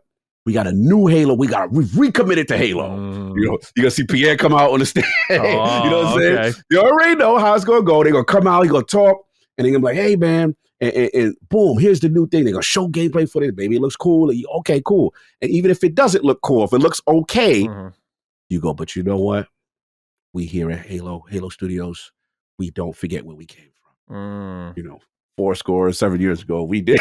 And then you show that and that starts going, and you show it in Unreal 5.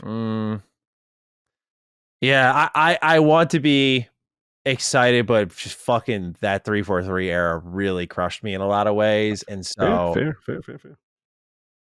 I'm still in the sort of like shut up and don't show anything unless it's like dropping this year. And you can just like ride it into launch. If not, then don't speak. So if you just show up with this extraction shooter or wherever the hell this certain Affinity title is, that's all you show up with, I'm okay with that because at least it's ready. But I think with Halo, they need to be put in a spot where it's like only talk when it's ready. So what about they show you the extraction / battle royale, say it's this year, and by the way, here's the tease. But for what we're working on with. Yeah, I don't mind. Like if Xbox does like what they did with E-Day, which we're now assuming was like, oh, we're about a year out from this. Right. I don't mind the occasional reach for the magic. Like that's totally fine with me. I should be clear.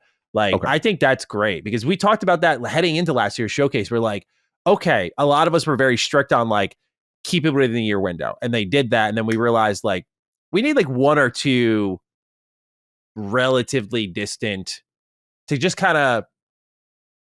A great showcase obviously gives you what you're getting now, what you're getting a little bit later, and like what you're really invested in long term, right?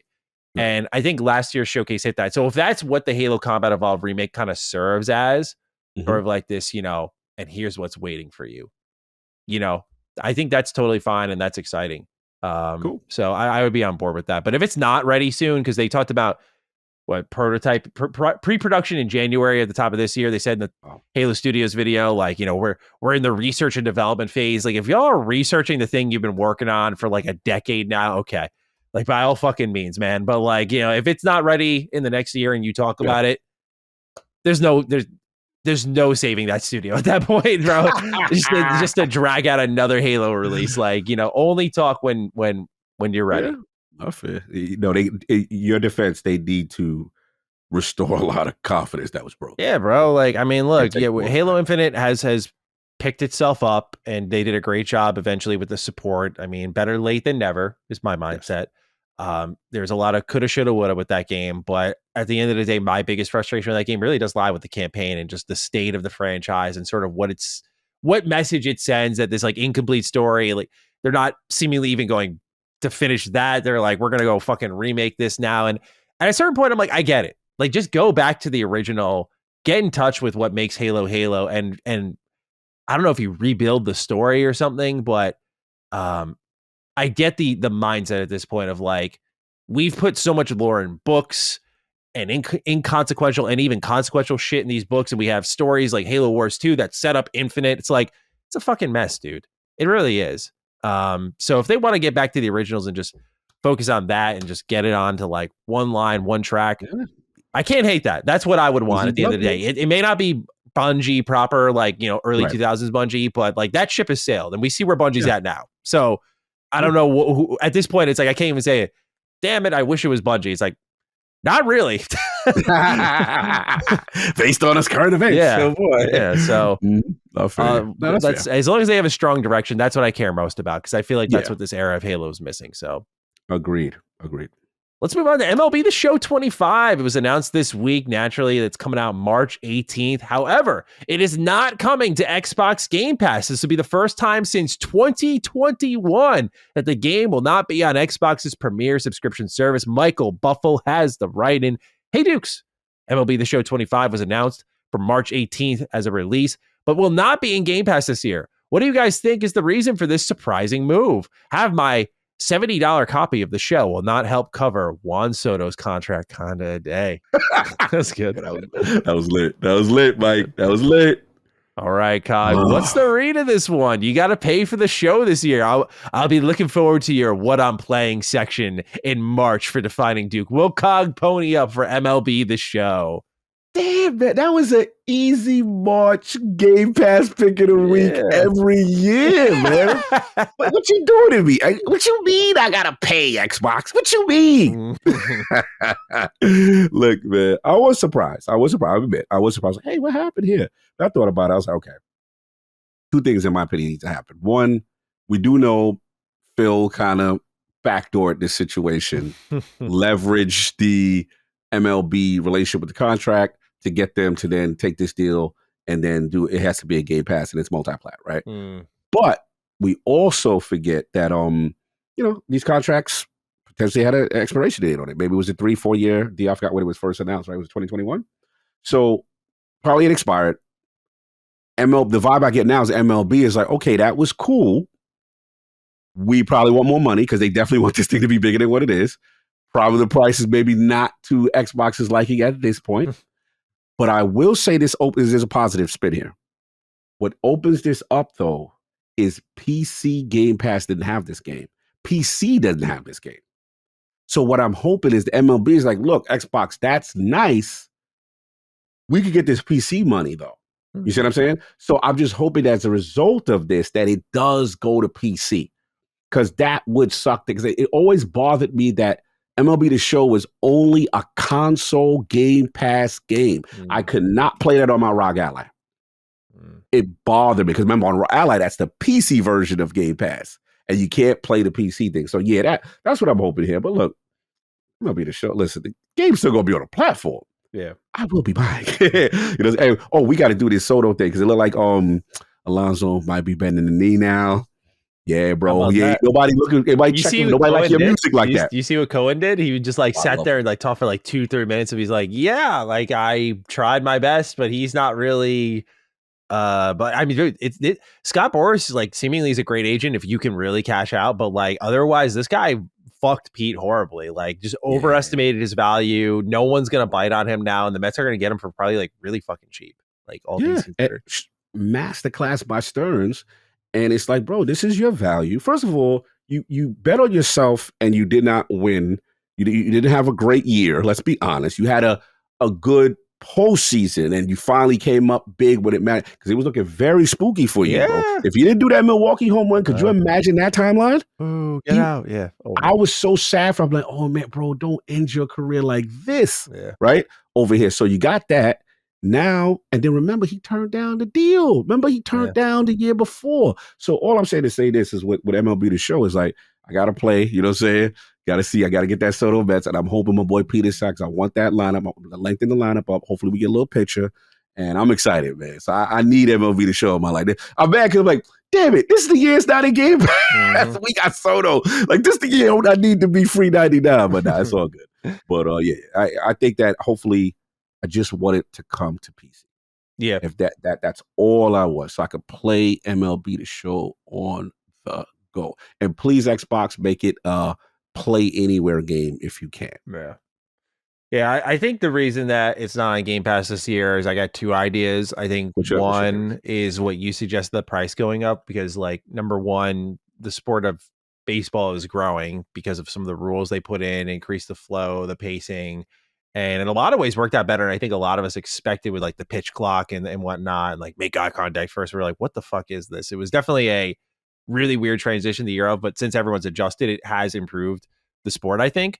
But the other thing is, look, let's be real, man. A lot of international signings these last couple of years, and big profile ones, high profile ones at that, particularly Japan.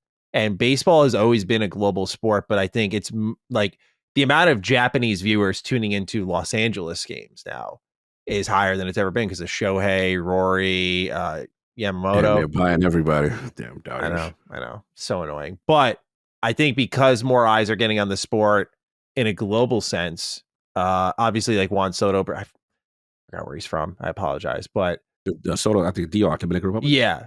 And that's always been a baseball hotspot. So, oh, hell yeah. You know, I think it's just growing globally where they might be looking at stats and just saying like, this is a good year to take a bet on the game just doing really well, you know?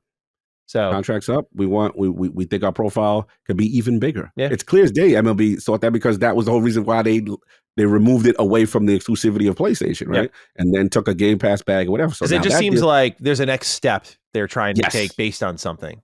Yes. You know? Please let it be PC. Please. Yeah. All right. Next up here, BioWare is dramatically shrinking down. We got a post here on the BioWare blog from Gary McKay, the general manager at BioWare, who writes, "Hello, everyone. Today, we are turning towards the future and preparing for the next chapter in BioWare's story. As we announced in August 2023, we are changing how we build games to meet the needs of our upcoming projects and hold ourselves to the highest standard qualities. Now that Dragon Age Veilguard has been released, a core team at BioWare is developing the next Mass Effect game under the leadership of veterans from the original trilogy, including Mike Gamble, Preston Watsamaniuk, Tarek Watts, Parrish Lay, and others. In keeping with our fierce commitment to innovating during the development and delivery of Mass Effect, we have challenged ourselves to think deeply about delivering the best experience to our fans. We are taking this opportunity between full development cycles to reimagine how we work at BioWare. Given this stage of development, we don't require support from the full studio. We have incredible talent here at BioWare, and so we have worked diligently over the past few months to match many of our colleagues with other teams at EA that had open roles that were a strong fit. Today's news will see BioWare become a more agile, focused studio that produces unforgettable RPGs. We appreciate your support as we build a new future for BioWare." Which all of this is corporate speak for like, people are probably going to get laid off if they didn't get transferred. And so you'll probably hear about that soon. We talked last week, director of Veilguard's out. I think the creative director is also out. And look, let's be really frank. I was talking to you about it privately, but like, elections, I know this is like an Edmonton-based studio, but like there's a very big push against like DEI and inclusivity and progressive nature in video games right now. And BioWare is definitely the heartbeat of that. Let's be real. Like they've always had very progressive games, but I mean, obviously Veilguard was a very strong step in that direction. So it makes sense to really just tear the fucking thing down if you're going to stay alive that way and rebuild in a new direction. I will say, looking at the staff that they have here, all of these teammates have been around for the most part since KOTOR 1 or Mass Effect 1. Yes. Which is good. These are literally BioWare OG. Like people always say like OG BioWare is not there, but they have been there. But I don't know what this team looks like now, but I don't know if getting rid of a lot of the fluff will help at all. But I think anyone who reads this, and like I say this as someone who grew up loving BioWare, they've made so many influential games, and just defined so many eras in my life. So I say with a heavy heart, like anyone who looks at this and bites into it with hope is tricking themselves, man. There is no reason right now to look at this and be like, okay, they're in the right direction. Because look, man, fool me once, shame on you. Fool me twice, shame on me. Like I was already a skeptic when Anthem was coming around the corner, and everyone was telling me, "Well, it's BioWare, bro. It's fine." That's when there was belief in them, but we saw how that went. And then after that, we get Legendary Edition, restores the faith, right? It reminds you, like, this is what BioWare is capable of. The rumors and the leaks really helped Veilguard a lot in kind of establishing this idea in our head, like, it's single player, proper BioWare, true RPG, choice and consequence, reactivity. And then you actually get it, and you're like, this is not, like, this writing quality is not there. And that's what I worry about. I'm like, you could strip down this team however you like. At the end of the day, the thing that made BioWare is not good here. And so I just look at it as like, this is the only way they could have survived, is like, you're going to get a team of 20. You're going to be a very tiny team because that's all we can afford after this many missed projects. And you're going to figure out what you're doing next and go in that direction. And then, as EA is speaking right now, we will scale you up. Because otherwise, I think they do get shut down at this point. 1.5 million players, as we talked about last week, is bad for Veilguard. Even for its lowest expectations, as I said earlier in the show before we did our pickup, where I was like, I think the game at least crossed 2 million sales. Bro, it didn't even cross 1.5 million players. Engagement. EA was using engagement metrics for this game because it failed so bad. That's crazy to me. Yeah. So that was a horrendous miss. And I know we've said, it's funny with like Xbox, like, this is the year they got to deliver, bro. But with BioWare, we've the line we've gone to with them is like, their backs are against the wall now. They've got to deliver. This is it. This is it. When you've like shrunken down the studio this much, where like everyone's gone, former directors, everyone's fleeing the studio. This is it. It's this game or nothing. It lives or dies on Mass Effect. They're in a Ubisoft situation. Yeah, in a way. Yeah. And we'll talk about Ubisoft in a little bit, but I don't think that brings out the best in developers, is what I'll say on that. Because Assassin's Creed Shadows was not convincing at all to me. And like as a studio saving game, no Ubisoft. So we'll talk about that later. But I think ultimately this is the best that BioWare could do. And I want them to succeed. But if I don't have faith in them, I don't know who could, because I did give them all of my faith for all of these years. And I'm like, you guys can only miss so many times since Mass Effect 3 before I'm like just biting at nothing here. So what's your read on this dramatic change at BioWare? How are you feeling? Mixed. I'm of two mindsets. I think the first is that, clearly this is course correction, because Veilguard definitely did not meet expectations in that building. They consider it a flop. And when you start mentioning 1.5 million players as opposed to the sales, and we know how much they put into that game, right? That is a huge disappointment financially for them. So I look at it as, okay, Veilguard's taking a hook. We've made changes on and remove people, or people have left. And now we get to Mass Effect. I'm with you in the sense that Mass Effect is literally the last straw probably for them as a studio. And if it doesn't land, they're in serious trouble. I do not like the idea that you would think if this is going to save the studio, that all hands should be on deck to help this team. That, I guess that's the part I'm struggling with, because I'm like, okay, you need to make this work. Why are we getting so agile now? You know what I'm saying? So that to me is like that's a little question mark. I'm not gonna say a red flag, but I question that. You want this to win. So now on the flip side though, there's a part of me that does like that the core essence, when I see the gambles and the names that are mentioned from the OGs that were there, are going to be on this project. So if you're going to die with your best, die with your core, right?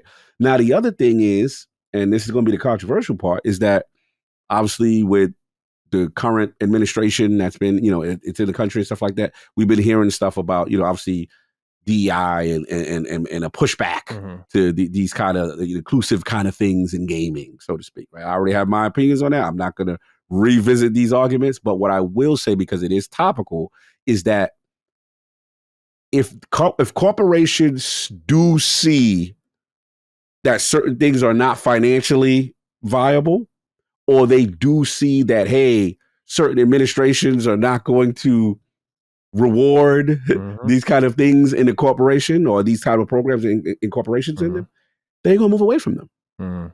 They're going to move away from them, because this is about appeasing the new king. Yeah. There's a new king in town. Yeah. We must pledge our fealty so that we can have support. That's what goes on. There's a lot of that going on right now. Yeah. So what I would say is that it kind of, for the gamers who do not like that, right? This would kind of lead them to believe that, hey, maybe it's going to be not like a Veilguard. Because we have to admit, gamers, in the Veilguard's case, gamers did kind of speak out in this case. We have to, whether it be you want to blame it on that, or you want to blame it on the poor writing, or I think it's a combination of the three, which is that I actually think it's the softer Disney-like art style approach that went away from the rugged, like Inquisition was rugged. It was, you know what I'm saying? Yeah. This seems softer, Pixar-y. Then you got people who don't like certain aspects in names and nouns or whatever. And then you got people who like, yo, don't Sunday school me. Where's my true choice? And I think that's fair with right. So my opinion, it's a combination of all three things that definitely landed this game where it landed, and thus people, did not support it. So what I'm trying to say back to Mass Effect is that with these changes, I think they have the data, and let them do what they do. But I will say Mass Effect, we have to admit, is a very progressive game. It's a very, you can make your own choice. Yeah. You can romance who you want. It's always been that. So, I'm curious to see the lessons learned from Veilguard, if it applies. And I think they will take a lot of that feedback. They have. So that's my. I'm sorry, they have to. I think progressive storytelling can be done well. Mass Effect is a great example. If you want a recent one, Metaphor. No one complained about Metaphor. Yeah. It goes back to what I said last year when we were talking about it. I was like, oh, it's because it's well written. Right? Like when it's not, it's a, just like all writing, you got to handle it delicately. And if you don't, then you get what happens with Veilguard. And I think that combined with the art style, it's like, this is just such a foreign series from what we got to know. Like, you look at Origins and then Veilguard, it is two totally different series. So the main thing that Mass Effect needs to do, especially when you're seeing N7, you're seeing Liara, bro, you cannot, like, you have committed to like the originals. You've committed now. You cannot deviate. Yeah, no, absolutely. And all I was saying this as a person about, Mass Effect 2 is, and Mass Effect the series, one of my greatest of all time. I just hope gamers, we got to get back to, can we judge the game when it comes out before we make these grand, declarations about how you not going to, because to me, I'm gonna be honest with you, man, that's the part that to me, I still got to push back. It's weird energy. Like my thing is like, bro, let's see what we get. Let's play it in our hands before we worried about some noun in a creator player game, in a role-playing game. Like that is just weird energy. I'm going to stand on that part. Sure. But I just want us to get back to, let's not destroy something before we actually get something in our hands. And I'm hoping they are afforded that. That's all I'm hoping. Because I think developers deserve to be allowed to create what they want to create. I just don't want to get into this thing where it's like, yo, you better, you know what I'm saying? That kind of thing, trying to destroy something before its inception is just, I'm not from that energy. It's just kind of weird to me. No, it's not even from that energy. That's like natural, A, free speech, B, creative energy. Like look, I always tell people, just vote with your wallet. Like if BioWare makes a game that's so progressive that you think it's gross, then just don't buy it, right? Like, and obviously voice your displeasure. But I think that these companies do need to listen closer to these audiences, because again, there's a level of like games have always been heavily politicized, like always. Like some of my favorite series are extremely political. Fallout, like it's a very politically driven series. It's literally about the nations of the world being so desperate that they fucking nuke each other, and the fallout of that, and people's remaining lingering beliefs of like a world bygone, you know. But there's a way of handling that, right? Absolutely. And I think it does come down to a lot of talent. But I agree with the sort of tearing down before you play it. The targets have become a lot more broad on both sides of the spectrum of just like what's right, what's wrong, and I just say as a creative, I'm just like, make what you want to fucking make, dude. At this point, like, there's no chance in hell you make something that pleases everybody. It's not like a lot of support is retaliatory. For example, Path of Exile 2 is an excellent game from what I've seen. I've not yet played it, but a lot of the support started from fuck Diablo 4. Like there is a lot of that sort of energy in the industry. And as developers, you can't really control how the cards fall that way. That's why it's the best thing you can do is just make what you want to make. And you're going to have a Veilguard show up that's like, no, sorry, not at all, though. You know, like, and that's going to just be the way it goes. And if you're another developer, you have to look at that and be like, okay, what went wrong here? Right. And it's like, to me, I think it was, the change in art style, the nature in which it's written, et cetera, et cetera. So yeah, it's a mixed bag for sure. But when it comes to BioWare now on Mass Effect, I will say the best thing, if anyone's looking for like a modicum of like positive energy, I'll say this: the best thing Mass Effect has going for it is that it's always been consistent with a thing, as in it's always been a third-person shooter with exploration and planet faring and interacting with alien races, among many other things, of course. And I'm not saying that Andromeda is suddenly great because of that. Like, I did a BioWare tier list, and I think I put Andromeda in like C tier. So I think it's a pretty fair rating for that game. In fact, it might be generous for some. But Dragon Age did not have an identity, and that was the thing that killed it, I think. Is each entry in the series until Inquisition sold less and less, right? You had like Origins started off, it was this one thing. Then you had 2, which sold a couple million copies. And then you had Inquisition, which like took off. Very clearly the direction you should have stayed in. And then Veilguard goes backwards and sells as many copies, or actually really right now less than 2. The worst selling game in the franchise in its 4th entry, because each one just changed it up so much. I just, at least Mass Effect has consistency. And for that, it might become something at least decent, but it all hinges on their writing. Yeah, for sure. It all hinges on it. It's their gameplay's fine. I think people found Veilguard enjoyable enough. I thought it was boring, but I'll always defend like a little bit of Anthem, but a lot of Andromeda. Like Andromeda was fucking, I did not like Andromeda as a story or its characters, but it's fun as hell to play.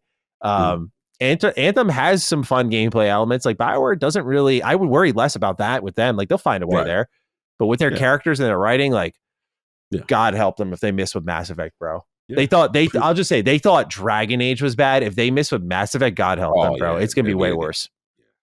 Please give me true Renegade, true Paragon. Yeah, like let me fucking punch out reporters. Let me pop people, push them out windows. Like, bro, that's what Unhinged Shepherd is hilarious. Yeah, because I remember like you would Renegade. Like I would have conversations with Talia to get like, so what about your race? I don't care about this. Like you could be wild. Like you could go off the script, and that was the beauty of the game. They would have all these choices, and I remember killing Samara and then siding with her dark sister that the mission was to murder, that you were supposed to murder her, and then you make her the doppelganger and bring her on your crew. Like they had dark stuff, so man. Smart. Like so cool. So that's Mass Effect, and hopefully, like I said, when it comes to the writing and no illusion of choice, they get that. I think they'll be fine. And let Kyle get his romance on. Yeah, of course. I mean, they got you covered on that. They had that in Veilguard as well. It wasn't very good. I heard it would have got. Yeah. No. Damn. That was very good. All right. Well, that's what's going on with BioWare. Ubisoft is making some cuts. They've cut 185 jobs, closing its Leamington, UK studio down, and Ubisoft Dusseldorf, Stockholm, and Reflections have also been impacted in what's called an ongoing restructuring. Now, what's really interesting about this is like, I feel bad, of course, for the people who lost their jobs, but compared to Ubisoft proper, this is like nothing, bro. They have like 20,000 people employed. Yeah. This is nothing. So I mean, if people thought this was making headlines and like, oh, here it comes, I'm like, you're going to see it probably in the thousands when it actually happens, when they start to truly downsize. What are your thoughts on this, though, Cog? Yeah, man. Again, well said. Very small. Again, still 185 is not to be joked. We feel for anybody who lost Sure. their job. I know that feeling. But as far as right now, the way I look at them is they're in a kind of similar situation where it's just like everything's gonna be on shadows, and we got to see what happens there. So I think these are like precursory stuff towards restructuring and what happens, because they've got a lineup that they've got to hit. So we'll see. But my heart goes out to people who lost their job. Absolutely. Next up here, a little fun news. Joseph Fares's next game, Split Fiction, has officially gone gold and will release March 6th. So if you're looking for a little co-op action, you can fire that one up. Cog, are you looking forward to this one? Yeah, I want to keep an eye on it, man. He's the man. Comes with co-op, 2-player, and then it looks wild and wacky enough with the different worlds that he had going on and stuff like that. So yeah. Shout out to Joseph Fares. I didn't realize it was that soon. Yeah, I know. It feels like such a quick turnaround time that I'm seeing like not as much hype for it compared to like It Takes Two, but we'll see what happens. It really did just pop out fast. Yep. But I'm looking forward to it nonetheless. I still have to finish It Takes Two. So this is great news. As reported by Variety, Warner Bros. Gaming division will have a new president, as David Haddad will exit the company after leading for 12 years. The rest of the report from gamesindustry.biz is as follows. They write, in his message to staff reported by Variety, Warner Bros. Discovery Global Streaming and Games CEO and President JB Perrette said, David has thoughtfully and purposefully chosen a time when our release schedule is lighter, which will help minimize disruption to our ongoing projects and strategic plans and allow this team to smoothly prepare for its next record-breaking title. I fully appreciate that, particularly after 12 years with the same leader and boss, change can be hard and uncomfortable in our industry. And at WBD, we have had certainly our fair share, but it also brings the opportunity, a chance for healthy new perspectives and the ability to create the next incredible chapter for our fans and business. And I'm excited to embark on that with you. Although he stopped short of confirming his next steps, Haddad said, quote, I am so proud of everything we've accomplished together at WB Games during my time with the company. It has been an absolute pleasure working on and building our iconic gaming franchises, and I will continue to be an enthusiastic supporter of this talented team's future endeavors. I look forward to working on the next chapter of my career and will be grateful for my time at WB Games, end quote. Yeah, don't let the door hit you on the way out, dude. Like, awful job. I'm sorry, but like, I'm sorry. WB Games is a joke from where it once was, man. To look at where they were at when you think of like the Arkham games and everything, the what they were doing with Mordor, and to look at them now with the amount of duds that they have, the amount of misses they have outside of Mortal Kombat 1, like, yeah, fresh new perspectives. Absolutely, dude. Absolutely. Great call here. I've been waiting for some sort of major shakeup there because, like, how many times have we come in, week out, and like WB missed, like profit margins extremely down? Like, this reads more like, you gotta go, dude. Like, we gotta shake things up here. Cog, what's your read on the sitch? Yeah, shift. Lot of missteps, and then and they had a big one, and I felt they didn't even go back to the well with with the Hogwarts stuff. And I heard that now they are. Yeah. But just a lot of it. And that last Mortal Kombat was not. I kind of went. That kind of came and went, bro. Like that community is not happy. I've been paying attention to the support. Kind of came and went. Like they apparently greenlit more support now. Like I don't know what's going on. At first, it was like, yeah, it's not doing that well, and then now they're like doing more DLC characters. So I don't know. The vibe I'm getting is just like what is it, that cameo system or whatever it was, like just didn't hit as much. And I'm seeing, like, I know Tekken 8 had a little thing, and now it's starting to trend back up because people were just a little bit upset with the over aggressive system. But like from my understanding, from a core gameplay, like the hardcore Mortal Kombat, they were like giving up hope. They were just like, bro, what is going on? So I didn't pay attention to this latest DLC to see what's going on and to see if that kind of brought a spike. But for a long time, it was the negative energy was around that game. Like it is not a go. So yeah, and then we know about the Suicide Squad stuff and not doing and single player stuff. They got to get back to what they got to get to. So I look at this as Hogwarts Legacy is like the ultimate buoy for this company. Like I don't know where they'd be without something that massively successful, right? Like, and kudos to them for greenlighting it. I guess maybe not. Don't let the door. Maybe the door could hit you on the way out. I guess. But outside of that, like it's just like you look at like Monolith's been just floating around since Shadow of War for like a stupid long time on Wonder Woman, Multiverses, and the business decisions around that were so bad. Like there's a lot of really questionable choices with WB Games, so they need new fresh direction big time. So let's hope they get back on track here. Yeah, man. All right, Cog. Let's talk about what games we're playing. We share one, and then we have a difference here. Where would you like to begin? Yes, I guess we could just I'll start with the one we're not sharing. Right. And then I guess because I had to go check on a ailing friend. Friend who's not doing well. Friend that's in life support. And I haven't turned him on in a couple of weeks. Man. Destiny saying, hey, so what's going on with the play account numbers? What's going on? I heard y'all got a new piece of content coming. Bro, you know it's bad. They put together Star Wars microtransaction, little collaboration, man. They like when they try to get a big name, and I ain't gonna front. Suits look good. I'm gonna send you the joint, man. Like they definitely got me to at least log in and see what's going on. I'm gonna send you this. But yeah, look, man, this episodic stuff is obviously not good. They're now gonna have us go back to something from the Taken King. Okay, they're doing a lot of changes on core gameplay stuff, which is okay. But it's to the point, Maddie, where it's like final shape. It was over. It's time for a new game. Yeah. We've rocked this out as long as we can rock it out.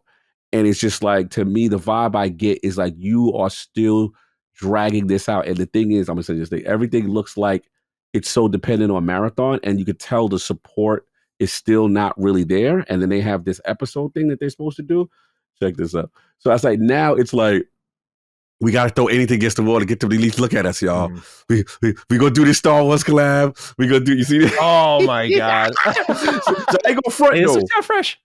I said I got to log in for that. Yeah, I get it. I said, all right, but yeah, I just the pulse is faint. It's very faint, and we're getting the hospice right now, and we got to check on the patient and family. So I'll be there to the very end. But I just had to see what's going on. So it was just really brief. So next week they got their heresy, content. We'll see. But we're waiting for the big expansion thing that's supposed to drop this year, which is a whole new model, and we'll see how that goes. But I think ultimately it's going to be Marathon for them, and then if it does well, maybe we get a Destiny 3. We'll see. Yeah. But I hope so. They got this other game that we're talking about, right? That we both previewed in Assassin's Creed. Shout out to Being Addict. Got a chance to preview it 4 hours each, and we approached different. I said, okay, I'm gonna take Yasuke, you take Nanoe, so this way we could talk completely from different perspectives how they play when we actually talk about the game. So we obviously have our preview up on ILP of our hours of the experience. So let's start with the good. I'm gonna start with the bad. Okay. My issue right now is because they didn't allow us to do many side quests.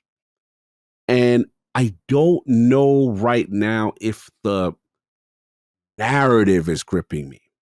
I feel like right now, if you're Yasuke, okay, they definitely go there to appease two different groups. There's one part that's like, okay, this is why he's here.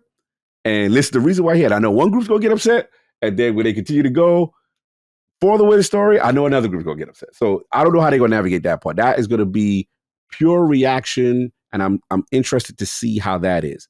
My only issue now is that as a person who's really, I love feudal Japan. Like I love, the Sengoku period, Nobunaga, all that stuff. I felt there was a part of me felt like I was going through the motions on the questing, kind of thing. And they do have this thing that I haven't played Assassin's Creed in a while, where now, like, say you got a waypoint, and in that waypoint, they don't tell you exactly where things are. They just like head in that general direction. And when you get there, you search things, and then you get more information, and blah blah blah. The key right now is that there were times where I couldn't tell, like, am I not trespassing, but like how I can interact with people. It just took me an adjustment period. So let's say this is about my overall experience. The first thing is I do think the game looks beautiful, though. I was surprised graphically how well it looked for me. Big open world, the the gameplay. I mean, the grass, the fact like if you're her, because in the beginning you start off, you kind of play as each, right? They give you a little taste, right? You get a little Yasuke, you get a little Nanaway. Now I will say, Nanaway, I loved her movement. Her movement was amazing. Scaling up, dropping down, the flips, the agility. You know what I'm saying? She had the ninja, the sickle with the chain, fire. She cannot take a lot of damage. No. She's not about taking on a whole bunch of people doing all that stuff. Yasuke, his thing was kind of like, I'm a physically imposing person, right? I am bigger than you. I will give you the Spartan boot and send you flying. You know what I'm saying? I kicked some shinobi in a kimono like a mile long into a fucking rock. I was just like, this feels like a crime. Yo, bro, it was like, I'm like, what? This is wild. Like, it's just the amount of brutality. And then I don't know if you got the weapons with the he's got like a club one with the little spike things. Yeah. Bro, the brutality you get. Also, what I like, this game is viciously bloody and brutal. You can cut, the decapitations go down. Like, at least with Yasuke, like, he's all about the physical imposing. He can't really scale like, a typical assassin. He plays more like Ghost of Tsushima. You know what I'm saying? In the sense that, you got your rations, you press up, to heal and stuff like that. And then the way the mission structure for him is he has to physically go through places, doors, ladders, things of that nature. Trying to figure, there's a lot of things I play, but I will say that once I got the parrying down, that's when I started to get into a flow with him, started to get my executions on. But so far, look, to me, it's okay. I'm not like it's the worst thing in the world, but I'm not like wowed yet. And to me, this is gonna nail down with the story. Now, the other thing is they allow you between the missions to kind of like, do you want to take it is Yasuke? Do you want to take it as Nanaway? So you got the switching once you get past the prologue, right? Which is cool. But there's the part that me and Attic feel that there was a little bit that suspends, it takes you out of it, is that they'll be together and they'll be like, okay, I'm gonna handle this. And they'll be like, all right, go ahead, do that. And then they just go So I felt like that disconnected me because I'm like, yo, we're supposed to be together doing this. Like, it would have been dope if like I'm fighting with Yasuke and then Nanaways, I see her. You know what I'm saying?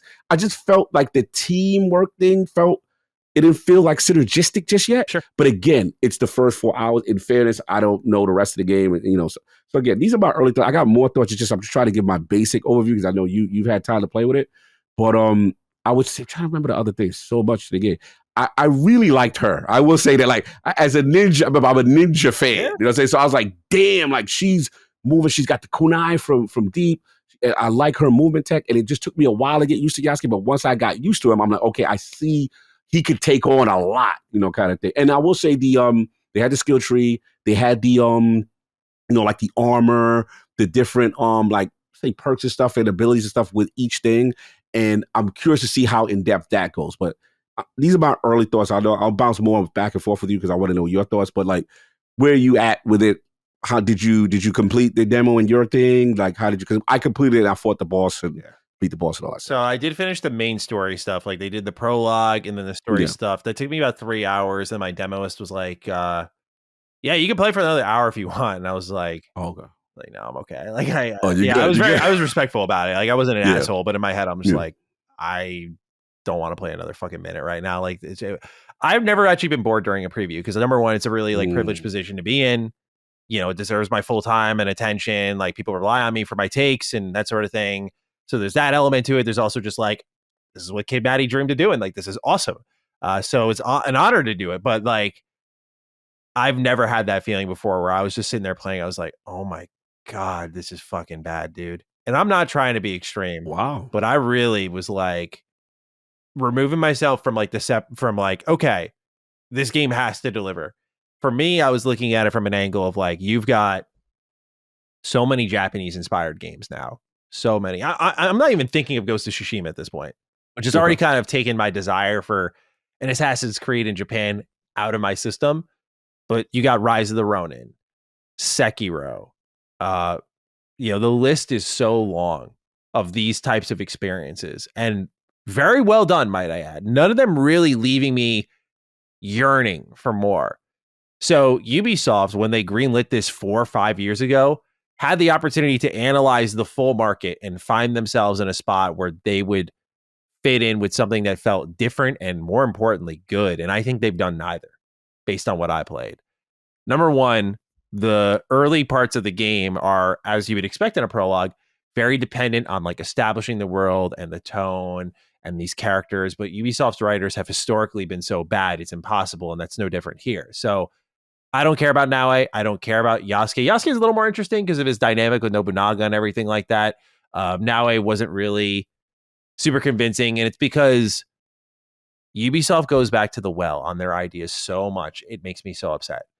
Like, here comes the Secret Order again. You know, the same thing you saw in Assassin's Creed Odyssey. And I think they did a Secret Order in Valhalla. I might be misremembering, but it was cool in Odyssey. I was like, oh man, like these hidden mass dudes are part of this cult that you kind of have to track down through the open world. Fucking awesome idea. I love AC Odyssey. Like, I'm a big defender of that game. It's not an Assassin's Creed game, but it's a historical action game that's good enough for me. And I love the choices. Cassandra's awesome. So yeah, maybe I'm a little defender of that game. But like, that was a great game because it felt like this is a turning point for AC. It felt new, leaning into the RPGs. The cult thing felt different, kind of kept that assassination idea alive, but in a different way. So to now have this and be like, we're doing that again, I'm like, okay, I'm immediately not super invested in what's supposed to be a more personal plot, especially because the plot mechanics to establish it are things that you've done before. It's a framework you've done a million times now, it feels like. So there was that. Again, characters weren't as interesting, but it was buggy. I had the AI break on me a few times where like they didn't let us capture the prologue for whatever reason, but yeah, they did. When I was in the prologue, like there were enemies walking into walls, like they were walking. One of them was like there was a stair set, and they were like in the grass, walking into like the patio area, and not like just I'm gonna go around up the stairs. Yeah, that happened a ton of times. I did like that you could go prone because I thought that would break the level design open a lot, but the mission design, it's weird. I'm like, okay, you have the tools to let me crawl around, you know, grapple around, get on all these buildings, traverse, but then like you'll go into like a main story mission and I'll start to climb up a wall and it'll put up like a fucking mission wall, like that kind of the clear thing. Yeah. It'd be like, no, you can't go there. I'm like, no, I asked about that. It's funny you said that. I did ask my session and they were like, you can, but for the sakes of the demo, they wanted to lock it. That's what I was told. I don't know that because I saw what you saw. Because you know what happened to me? That mission where it was like not only you had to infiltrate like a castle or something. I didn't go to direct route. I said, let me go around. I want to scout the moat. I want to see. What I was thinking. And I saw that damn thing that you saw. I was like, and then I was about to go. She's like, look, you could go there, but for the sake of the demo, we're keeping you here because we want to get you along so that you can see more stuff in the sake of. I'm going to be honest with you. Yeah, I think there's like truth to that, but I don't believe them. Think it's BS? I think there's a little bit of shit there. I'm sorry. I just smell it. I'm not trying to like justify my own point because I'll believe you. Like I'm sure that it will be more open up, but it feels like that's a performance concern. Then that's not like we just want to shovel you down. I'm like, you're 2 months from launch. Like you don't want me to see the actual experience of this thing 2 months from launch.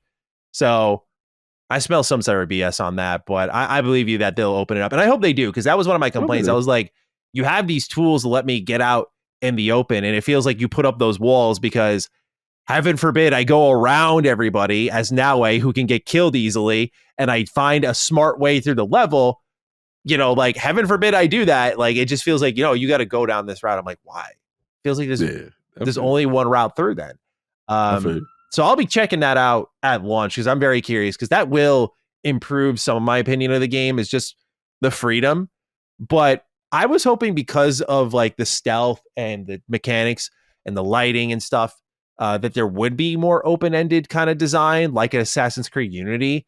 And this is where, again, I want to play the full game, but I didn't find that in my preview at all. And I'm like, you guys get to handpick what I play. And maybe you just, I mean, and by the way, these previews were planned for like late last year. So they had an opportunity to be like, okay, let's show them this instead, like really fine tune what they actually wanted to show us without rushing it for launch. But you know, I thought that the level design was a little underwhelming too, because there was limited options when I had more movement tech available to me. Yasuke, I think the problem I have with Yasuke as a playable character, because I hop between both, is Number one, I don't think Ubisoft melee combat feels great in an AC game. Like it's your backup option usually. Because I remember like with Syndicate coming out, I was very frustrated with that game because AC Syndicate, they were like, we overhauled the combat system, and I'm like, it's still the same like counter friendly combat that you had before. This game, they have like parrying similar to Sekiro. It feels so bad. It's so bad. It like this, the sound design especially on it is just not good. Like you don't really feel the impact of your parries, but also like the animations are really janky, and the actual feel of the combat's not good. And really, Yasuke just doesn't die, so there's no challenge either. He's a tank. Yeah, so he is a tank. Yeah. You're kind of left with like, and he can't free run, can't do parkour, can't stealth, which makes sense based on his character. So you have this whole character built around. I was talking to Scale Up with it like after our previews in the embargo looked at it, I was like, we were agreeing, like you have this character that's just built around the worst part of the game. And that puts him at a really shit spot, because now way is the ideal way to play the game. But there are times that there's the right thing to do, because they'll give you choices throughout the mission. Like, you want me to go through the front door or do you want to go around back? And it's like, oh, okay. Like, I think actually the right play here is to just barrel through these enemies with Yasuke. But he's so limited and so boring that it's like, pretty much think of it this way, folks. You would have a character that plays like Cassandra in combat only, or Eivor in combat only. Not like the stealth capabilities or anything like that. Like there's one dimension.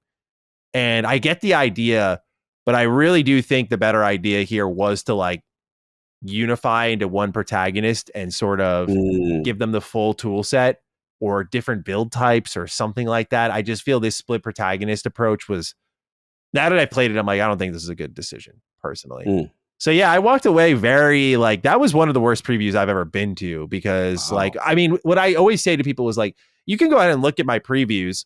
Certainly I got fooled with Dragon Age. I'll eat that all day. But like, it's very tough for me to walk out of a preview negatively, because number one, the publisher will like set it up where like, we're going to show you a fucking awesome stretch. Again, Dragon Age is my best example. Like, we're going to show you all the lit parts of the game and hide like 50 hours of fluff. So you get that element to it. This was technically a very transparent look at the game. I'm just like, oh, the game just isn't very good then. But it's very hard to walk out of previews, in my opinion, negatively, because it's a fresh new toy that I get to play around for 3 hours with very little context and walk away and be like, okay, like here's what was cool. And so for me to step out and be like, I wouldn't even say. I got a couple questions for you. Go ahead. Two things. Graphically, how did you feel about it? And then two, what did you feel about the scout system? Did you get a chance to play with I did play with the scout system. Yeah, thank you for reminding me. The graphics, I didn't want to judge too hard because number one, I think this was a bad choice. They gave me my gameplay in 1080p to get it to me quicker. And they did this for a ton of people, because my preview was the night before. So my preview came out like a day after embargo. But I was just like, I feel bad for them. I'm like, I'm sure this game looks great. Like their architecture, the people who do the environmental design in Ubisoft don't miss. They're like the best employees that they got. So that's what I was going to say, I'm sure the visuals look great, but because I was playing through Parsec, the stream was breaking up a lot at times, not like performance wise, but like visuals, where I was like, I can't gauge the visuals fairly here. So I was letting that be. Stopped you. That's why I got to. I'm glad you say that, because this is my first time experiencing in this kind of environment. And I was with you. The first 2 hours, I'm like, oh, look that good. It's okay. Like it's not until I got my footage back. Oh, and you say look good, you mean visually? Because it's doing this streaming thing that we're doing to play whatever, right, remotely. So I'm like, because you got some artifacting or whatever. And don't get me wrong, I'm not like I still had bugs just like you. I had a couple bugs. I had a joint where I was slashing him, he was just unresponsive, and I'm like, all right. I had to do T-pose mid combat. I didn't notice it, but my editor caught it and like put it in the video. I was like, oh, that was a good catch, man. Like I didn't see that.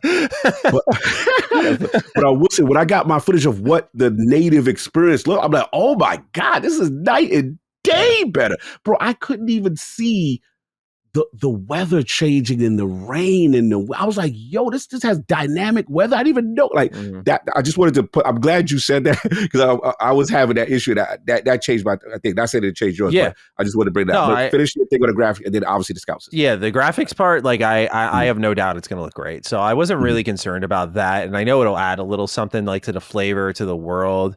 I guess it's really how you interact with it, which Ubisoft seems to be taking a page out of like the Breath of the Wild book a bit, like climb up to the tall thing and mark individually all the points of interest with like this color-coded kind of system rather than synchronizing. And it's weird. Like they said in this, they said it during the present. So for those who've never seen behind the scenes stuff like this, like they had us sit down for like a demo presentation, like it's a 10-minute video of like, here's like what you're going to see.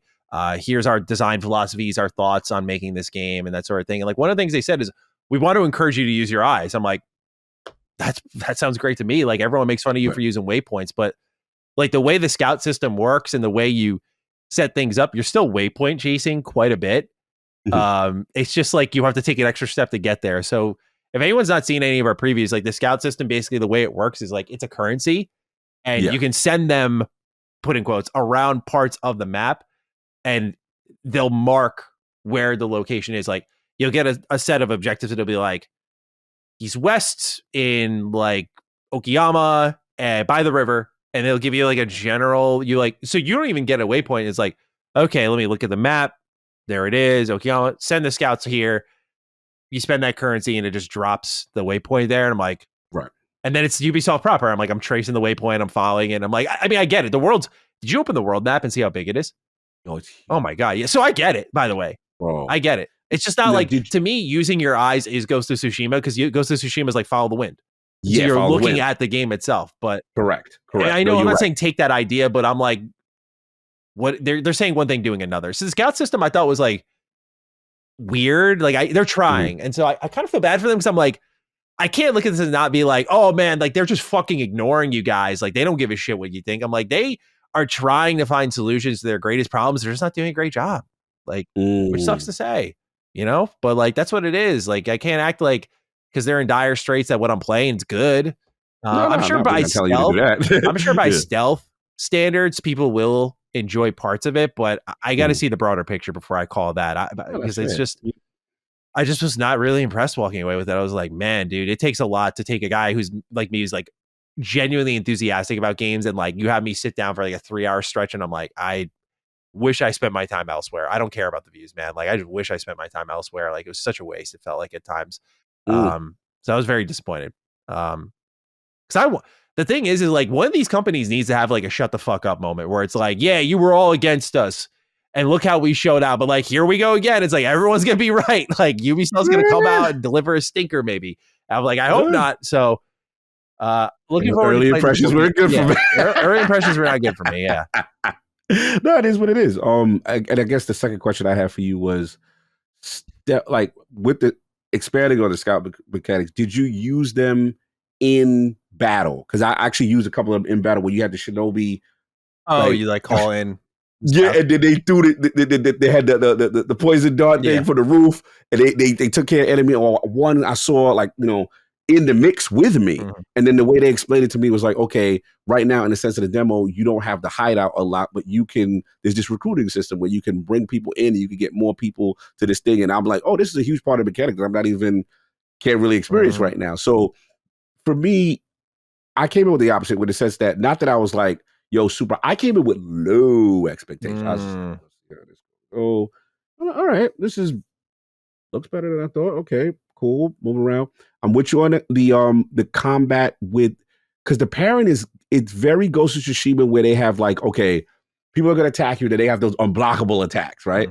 But then when they would have a blue spark, which means it's parryable. But they would do like 3 succession things in a row, and you've got to parry each. Yeah. Now, I will give you, I felt the parry the sound gotta hit harder. Like that gotta, you know what I'm saying? Yeah. I find myself dodging too much and using, to just get out the way of stuff. And I do felt like the group combat, I was getting a little, because I know like each one has their long distance one. Like Nanaway has the kunai. Yasuke got this shot. Got a gun, yeah. He pulled out, and it's a SIG. It's one of them old school, 7 years ago muskets. Yeah. You take forever to do one shot kind of thing, kind of thing. So I thought that was interesting, but it did damage. But I'm very curious. I felt, to your point, they didn't do themselves justice by not allowing us to just go ham in the way like a KCD did, right? Where just go see. This was a very streamlined, go here. We want you to do this, and then we're gonna, move you to a certain part kind of thing. So we'll see. I think after the prologue, you could kind of do what you wanted to. Like I just chose for the sense of finality and seeing what they probably wanted me to see. I was like, I'll finish the main story part. I honestly almost stopped before it though. I'm really not trying to be dramatic, but I really did. Like I was entering that last mission. I was like, do I want to do this? Like if this like pushes like another hour, like I don't want to do this. And I was like, well, thought of my audience. I was like, all right, let's do it then. It's not like, again, this is the biggest thing I got to bitch about in my day. I got it really good. So let me do it. But it just, I was upset. I was like, man, this just like not leaving a good taste in my mouth going into launch, but I hope the final product's better, but I'm certainly not expecting that, This other game I've been playing, though, speaking of other ninja games that are on the market, the ninja competition is suddenly sky high. Ninja Gaiden 2 Black? Woo! Bro. Wow. They did it. They did what I think many Ninja Gaiden fans thought was impossible. I gave my little history lesson last week, but it really is that after playing it. It is Sigma content, original 2 difficulty. And this game is tough. I'm like 7 chapters in. And I'm just, the boss fights are easy, but like the mob fights, bro, holy fuck. Basic mob is no joke out here. Not at all. Because that was the thing that changed. I actually fired up. Do I have my Vita next to me? I do not. I don't know where it is. But I fired up Sigma Plus on my Vita because I was like, let me see like the difficulty, right? Like, let me see. Oh my God, bro. The rebalancing on difficulty is nuts. Not only do you obviously get more enemies your way, but I remember I was getting like hacked up in the opening level and I lost like maybe this much health. It's just such a little baby amount compared to like if I got hit that many times in 2 Black, it was done. Like that was a wrap. The game just demands way more out of you. It's like a really fun arcadey difficulty. Very little has changed. The only thing that I feel has not aged gracefully with this game is the camera. Yeah.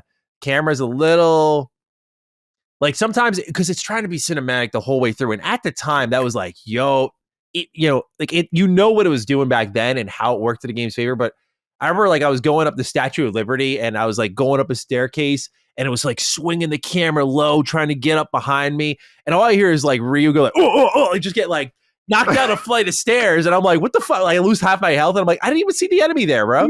Yep. Can't even see so there's sometimes they throw enemies at you in like the worst areas. The game does kind of teach you, like, you got to be ready to fight. Like, you're throwing hands in hallways, staircases. You're throwing hands in, like, museums. It doesn't matter. Everyone's fighting everywhere in this game. It's purely ridiculous. I forgot when I was doing the story, like, it opens up, like, you're fighting in Tokyo. I'm like, oh, this is cool. And you're fighting the Hayabusa village. I'm like, okay. And all of a sudden, you're in New York City. I'm like, dude, this game's all over the place. Like Joe Hayabusa's like, go, Ryu, get after her. And you run away. And I'm like, oh, it's going to be another level like the Hayabusa village. Bro, you're just New York City. I'm like, what, do you book a fucking flight? Like, how did you get there? You all over. I was like, how did you get there? The game's ridiculous. Story doesn't matter, but it's so fun. It's so fun. And so I've been having a really good time with it. And I plan to finish it. What a great surprise this year, though. I mean, it looks beautiful. Combat's aged like fine wine. And they've just delivered everything that I think Ninja Gaiden fans really wanted with this game. So could not be happier with the product personally. All right, Cog.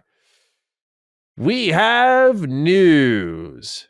Starts off with Xbox's bold risk, which seems to be finally paying off if numbers are to be believed. Let's talk about it. Microsoft was the #1 games publisher in the world for December of 2024, pulling in $465 million across PC, PlayStation, and little old Xbox.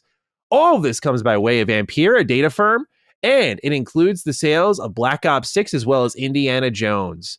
Black Ops 6 brought in 38 million users in November of 2024, but interestingly, 64% of consumer spending on Microsoft titles in December was on PlayStation. Naturally, this was said to be driven by Call of Duty, but still paints a clear picture of what Microsoft may accomplish as they move forward with this multi-platform strategy. How are we feeling now? Look at that money there. $500 million in a month. Wow.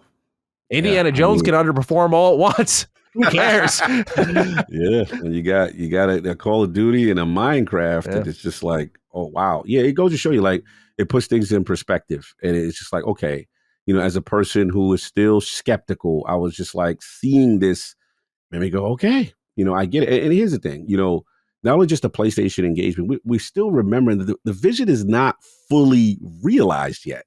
In the sense of, we still don't have the Nintendo Switch situation going on. We still have certain other games and data points that we know are still to come. And to see this level of success, it's like, oh yeah, they're going to be the number one publisher in gaming. And it's you can see it's not even fully imagined yet. So yeah, look, can't predict the future. Anything can happen. But these are early data points that we have to pay serious attention to. And again, it's like, remember the old saying, like, hey, they didn't like your music when it was just you, but they love the music when it's over there, when it's on them. So that's what I'm getting here. And this may prove to be, look, if it's early, but it may prove to be the clairvoyant move. And now we just got to see how it plays out for them. Yeah, like we've said, I think this is a move that's going to make them a shit ton of cash at the end of the day, right? Like, we already knew, like, the money's going to print over time. But to this amount, wow, can't say that was on my chart. Yeah. $500 million almost in a single month. That's the crazy part. I think a lot of people are just like, oh, because we always get these financial stats in quarters, right? Like, in a quarter, we got this. And yeah, no doubt, Call of Duty drove a lot of this revenue, dude. But they own them, and that's a lot of money going in their pocket.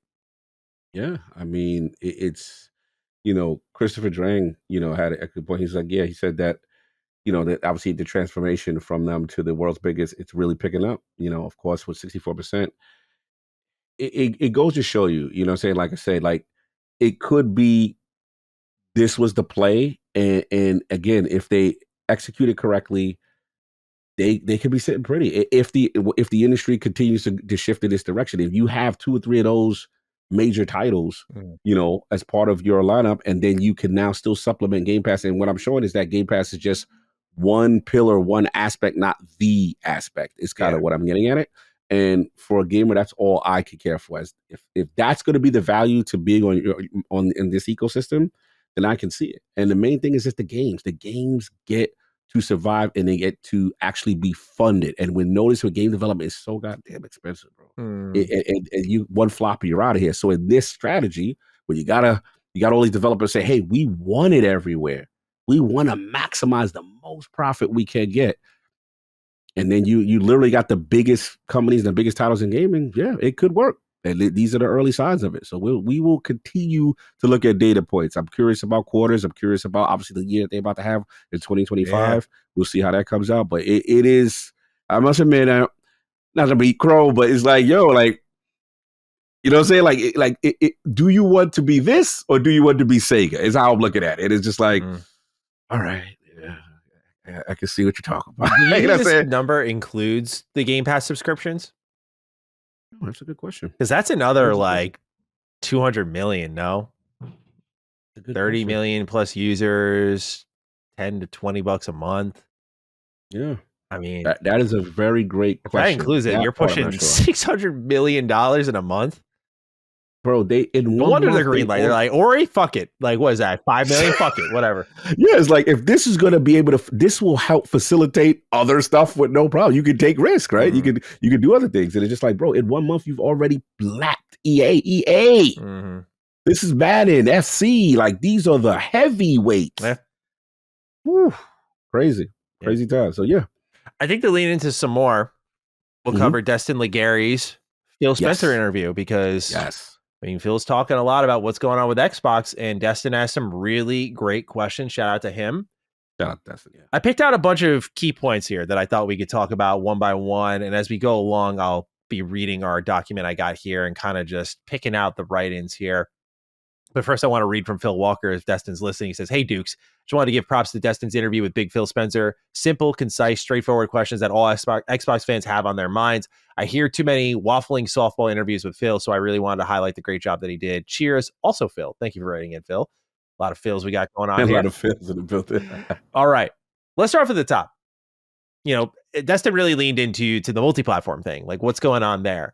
And Phil said that we are finding that our game shipping on multiple platforms is a good thing for Xbox. It makes Xbox stronger. It lets us do things like we did with our showcase with the great games that they showed there. And it gives the teams the time they need, end quote. He also confirmed in this same statement that there are games that have shipped on Xbox and they just won't reach other platforms.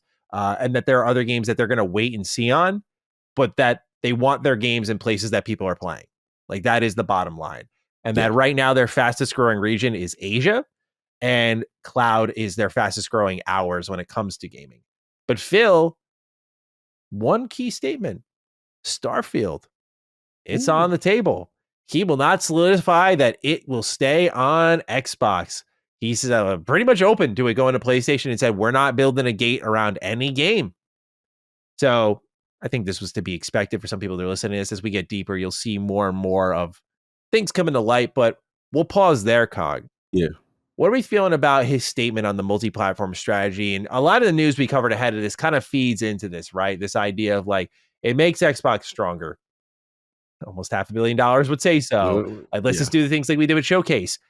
Getting those games in Game Pass, Clear Obscure, getting Doom going, Ninja Gaiden funded by you.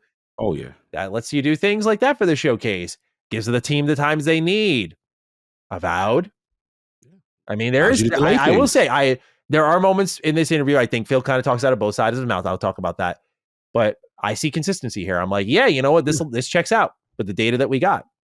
Yeah. Early signs is, again, if it's about the games, it's about getting games onto the platform and then doing as well as you've ever done as a publisher, then we've already got the early results on that.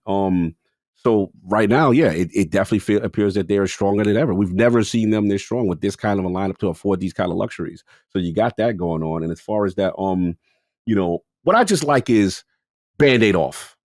Like Band-Aid off, bro. Like, you know what I'm saying? Like, we're not going to sit there and say, yo, bro, that's not coming. That's not coming. We're not playing those games. He literally told Destin, so you can say Starfield's going to come to PlayStation. No, I'm not answering. No, that's not. Like, I like the no that he gave. You know what I'm saying? We're not playing this game. Everything could be potentially on the table, and we'll see when it happens. So to me, the way I look at it, that's clear because it just sounds like then Xbox's philosophy is like it's in your developers' hands. And if they want to do that, if they've got resources, like they've all got their own war chests. Like if they're like, hey, if we spend X million dollars and we port Starfield to PlayStation, does that give us a launch pad that then lets us maybe jump into DLC 2 and increase our user base and make more money? Like, he's kind of leaving the business decisions to them. It doesn't sound like they're going to studios and putting guns to their head and being like, Halo on PlayStation now. It's more like probably Halo Studios looked at their numbers and were like, okay. Interesting. You guys are cool with this? You good with that? Yeah, no, exactly. I was surprised to see that they, like I said, the fastest growing region is Asia. I'm curious to see where the PC splits on that, because I remember her name was Mina Kato, who they got over there. Yeah. And I remember them really talking PC, how it's almost like a Trojan horse for how PC market is really growing in these other regions. So again, I'm curious about that. Obviously, cloud is always another pillar, you know what I'm saying, as far as where they went in as far as that this is an Xbox everywhere strategy kind of thing. But yeah, I mean, the first part of this section with this interview, he's getting the chance to wax poetic based on the immediate short-term results that we've already been seeing right now. We have a write in here from Devin Alp. He says, "Greetings, Dukes. For the first time in quite some time, I felt relieved after hearing Phil Spencer talk about the future of Xbox. In his most recent interview, he explained that their priority isn't about the console brand, Xbox, but about the games Xbox creates. He mentioned that they, of course, will continue making consoles and that they hope consumers choose their console. And instead of focusing on exclusives to sell units, they're hoping the console sells itself, having the highest level of technology on the market. How do you guys feel about this angle? To me, this sounds exactly like what COG was wanting. Continue to put all games on all platforms to be as profitable as possible, but also to have their boutique console for hardcore Xbox fans. My boss said he had a sore throat and I told him to get some throat coat. And everyone in the meeting looked at me like I just made an inappropriate joke in a formal meeting, kind of dead. Definitely with fire, bro. Don't risk your career on my behalf, man. Devin risking it That's all. A confidential suggestion that you don't make unless you are in a one-on-one setting. There you go. So how are you feeling, Cog? Based on what Devin wrote here, the defense. We'll talk about his comments on Series S in a little bit, but how are you feeling about this focus on just like we're looking to make great games, fun, great games, and the console will sell itself? And Dustin kind of proposed an idea in our crossover chat of sort of this expensive Xbox, this like high profile, like the creme de la creme console experience that is like $1,000+ but no one's beating them, right? Does that sort of idea appeal to you, or Xbox giving you different ways to play games? Like, here's your handheld. Like, is this the Xbox you envisioned? Look, the future of gaming, in my opinion, is always about playing where I want to play, but also being able to take my data and go with me, right? That to me is the future. That's where I needed to be. And they're starting to realize that. Remember when we saw the direct, they were like, yo, every game you see here, not only is it in Game Pass, it's Windows Play Anywhere, it's Xbox Play Anywhere. That's and again, some of them, third party. They're not Xbox Game Studios games, right? With the Ninja Gaiden and the Expedition 33. That's the future. So, okay, cool. Now we get to my gripe, which was like, okay, that's cool. My entry point is console. That's all I care about selfishly. I like the option to go everywhere else, and I love the handheld, don't get me wrong, but I want to do that. So for me, I look at it like, okay, you're going to say you're going to still make another console? If we guess what, 2026, 2027? Okay, let's say 2027, worst case. So now I got another 2 more years. So then we throw from 2027, we want to throw, let's say, at minimum a 6 to 8 year console cycle, right?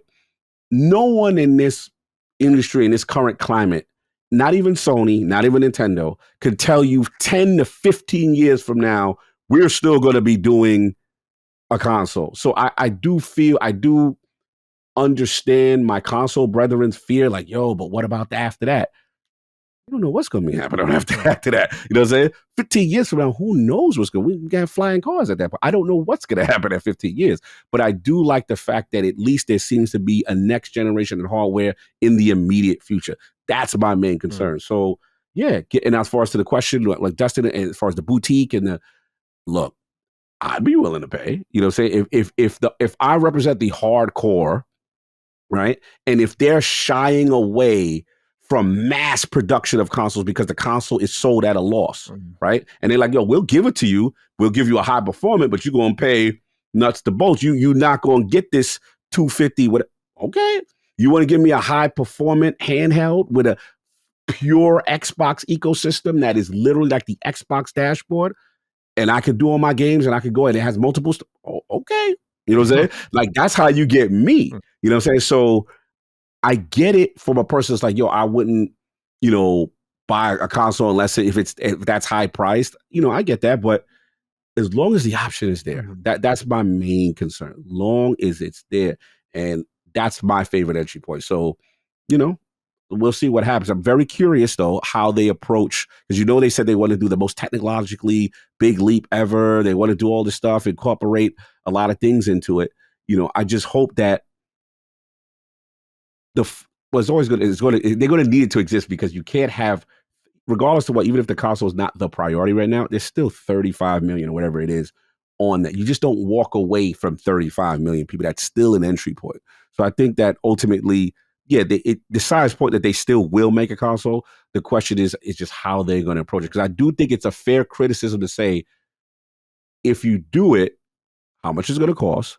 But also, if you do the multi-store approach, how do you benefit from it being on Steam? I think that's a fair, how do you profit? Or maybe they say, hey, we're everywhere. We're giving you this amazing device that allows you to do it how you want to do it, and we're still going to get our cut some way. I'm just curious of the business part on that part. Once they sell me on that and how they can flourish, all right, fine, great.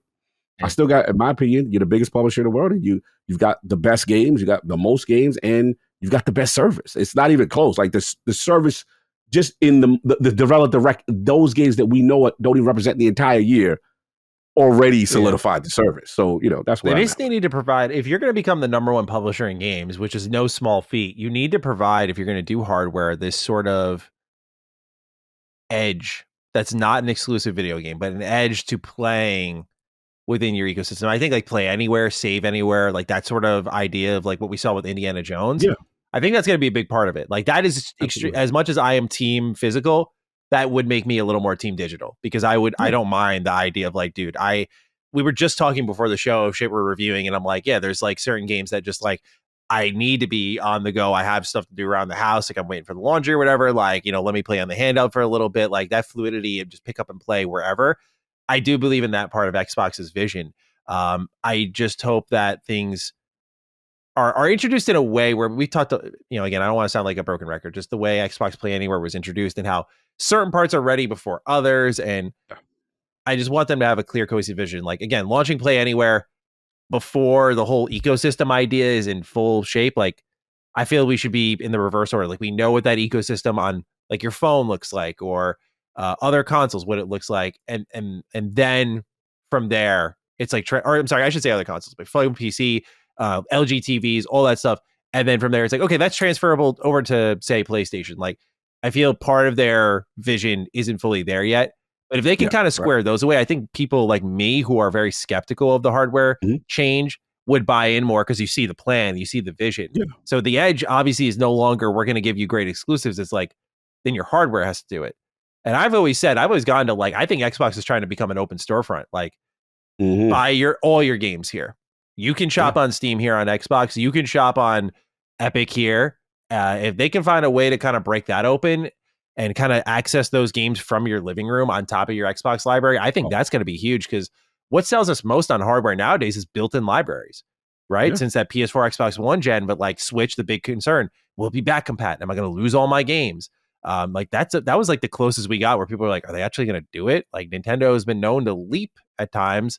Yeah. So with that, Cog, we have some more to get into. Speaking of Xbox's identity, Phil had claimed that the identity is going to continue to evolve, and that, in a sense, this sort of level of change that we're seeing with Xbox since the start of 2024 has always been part of their identity, with things such as cross entitlement, the idea of like playing everywhere.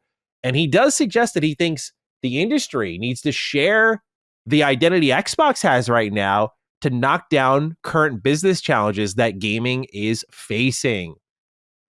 So how do you feel about this, Cog? He says the most played games are on any screen, and that this is their identity always. This is where I say a little bit of talking out of both sides of your mouth, Phil. Like, this is a great interview. I do think this is the most straightforward he's been in a fucking long time, without taking egg on his face, by the way. Like a more confident, brazen Phil, I should say. But bro, when you're like, this is all, like when we brought games to PC, this has always been our identity. I'm like, bro, you had Windows. Like, we all know these stars aligned. You invested in a bunch of studios at the time. Like, we all knew where you were going. Like, to say, oh, this was just our natural trajectory. I'm like, no. It's a little definitely a little corporate speak. We're not going to sugarcoat that. Yeah, look, bugs that out. Were they there for PC? Yes, to embrace it wholeheartedly with the day-to-day, absolutely. But me and you are of the firm belief that the plans shifted at some point to this aggressive strategy, and that's fine. Like that's totally fine as far as it ultimately being better for you, and ultimately you may be ahead of the curve of where the industry is going, for sure. But where I push back at Phil, where I would say is like, okay, you can't say everyone should be doing this because you're doing it. You're best equipped to do it, and also you had to pivot because the other strategy wasn't working. So that's how I look. Because if you were selling consoles, right, and if the console market was still super healthy, the status quo will remain the same. You wouldn't have to do this. It's just that, one, you weren't selling consoles. Two, maybe your projections with Game Pass weren't hitting to where the point they were. We talked about it ad nauseam, the reasons why that could be. And then now you're and you're looking at the future like, okay, wait a minute. This console bubble is not growing the way we thought. We're fighting for the same piece of the pie. And where we are in the market position, we probably should do something else, especially after we spend all this money to be a major player in gaming. We're going to have to figure this out. Okay, let's be the number one publisher that happens to have a console. We'll do this never done before thing, but we're equipped to do it because, yeah, they'll buy our games. When, you know, once the emotionality wears off, everyone's going to buy our games. I'd argue the emotionality at this point, like, it's just, right, like, you have to imagine, like, most have just accepted this is what they're doing. I don't think, I will say this as someone who is very much always arguing, like, Xbox needs to be clear. I feel like they could not make it more clear.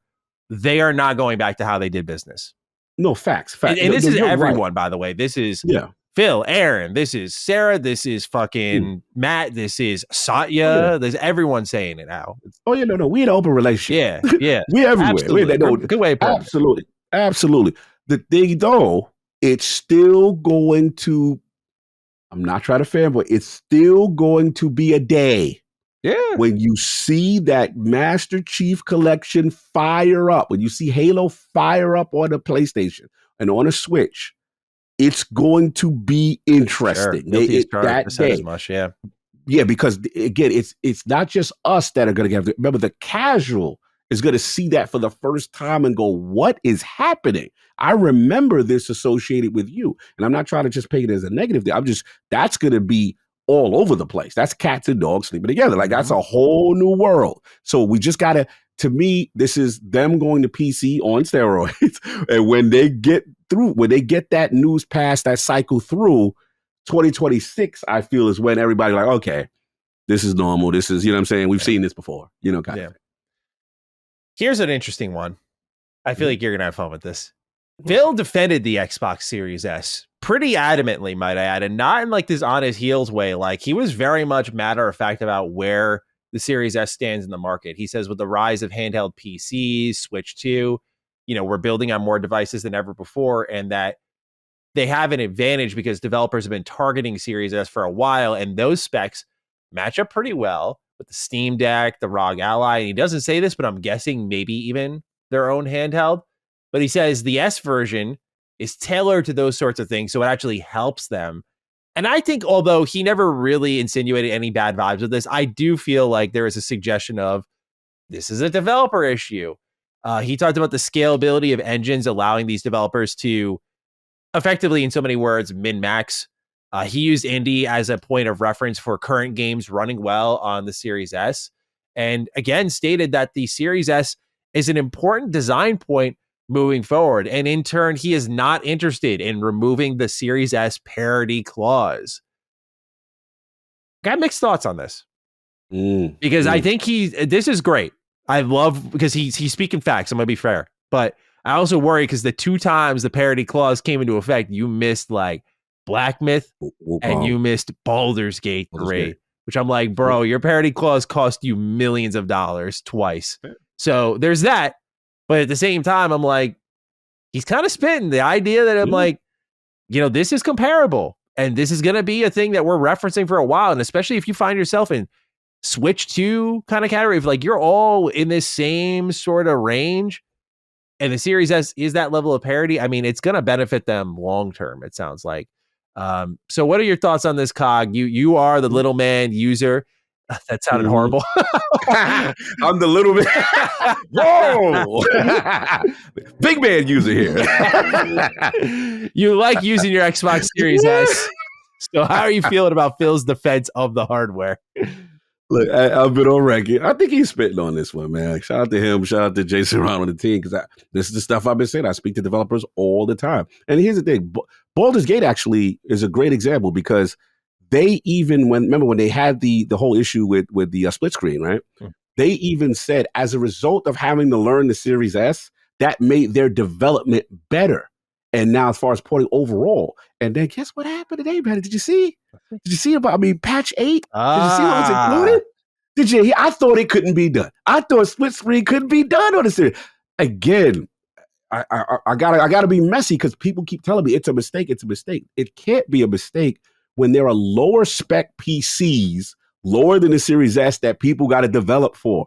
Time, resources, you know what it is. So at the end of the day, he is right. Because guess what? The Switch 2 is coming out. And guess what spec it's lower than? And guess what company's going to try to figure out a way to put out all their titles on this thing? So again, Series S actually is helping developers with development of games. And again, it's just going to take time. We're going through the thing. Now, I will say yes. To your point, I got to give them some smoke in terms of when you created this system, right? And you do have the lower memory in the Series S. Yeah, it's going to be a challenge for some. And you now have at least 2 instances where you missed out on day and date 2 of the biggest games. I'm not going to poo-poo that. That hurts your platform that those wasn't there. But in the long scope of things, once game science gets up to speed and knows how to do this, do you think game science is going to want Wukong on the Switch too? I think so. Yeah. Right? You think any one of these developers got the biggest games of the year, and whose experience is going to help them get it on the Switch too? Their experience with the Series S. So it is important design moving forward. And then here's the thing. I got to give them their flowers. I was shocked that, remember we had Indy, man was doing Indiana Jones at 60 frames per second with path tracing. Even Digital Foundry did the broke. So it goes to show you there's levels to this, bro. It's no disrespect to no dev. But game science, you were making mobile games or whatever you were doing. Or you were a first-time developer and your optimization wasn't on that. We got to keep it above. I'm not trying to be disrespectful, but all developers are not created equal. He just being nice because he got partnerships with everyone. He's got business meetings to attend later. I'm telling you, all developers ain't created equal. And here's the thing: we can sit there and nitpick Wukong, and we could pick Baldur's Gate. Think about if we took out the scope of the pie. What we're going to say that's 5 to 10% of games that missed or had an issue. Where we're not going to look at the 90% and say, yo, they had no problem with it. We can't do that because a lot of people had this narrative that they want to throw on the Series S, but it has helped with developer and scalability is the future. So that's all I got. I got to be messy because this is I'm definitely in my. I told you so. This might be a little something to hang on to for you. Sean Mason wrote in saying, "Greetings, Duke. So Phil Spencer is doubling down on the Series S requirements for games not going away. How do you think this will impact the future development of more ambitious titles from Xbox's first-party studios, especially as we get deeper into the console generation? I can't help but think this could hinder some studios from reaching their full potential." Best, Sean M. Here's the good news for you, Sean. Because Xbox is pretty much going full multiplat, like this is what this interview really firms up. If, as Phil suggested, like, the handheld PCs or a Switch 2, if like these are comparable, basically if you're like doing R&D for multiplat, like we're going to do a Switch 2 version of Halo Remake, then the Series S is kind of in line with that enough where it seems to be, as Phil used the term, scalable, where this wouldn't be a major issue. So I think the good news is that it's not like we're making a max version and a min version, but more so that as these developers and the Xbox studios are going multi-plat more and more day and date, that they're going to have these different devices to scale to, and the Series S falls in line with those. So it shouldn't actually end up being, I think, a major hurdle and should only drive more sales and players to these games over time. At least that would be my read of the situation. Yeah, no, it's a great question. And obviously, we get deeper in the generation. People want to get more ambitious and stuff like that. But I think we have to look at it this way. We're in a time where it's still kind of like a no console get left behind because we're still Call of Duty. Some of the biggest games are still on PS4. Hey, really? Some of the bros, they still on these joints. So it's like we always have to think that the lowest common denominator that are still lower than the Series S are still going to exist, and there's still the majority of people that have these platforms. So that's what I think.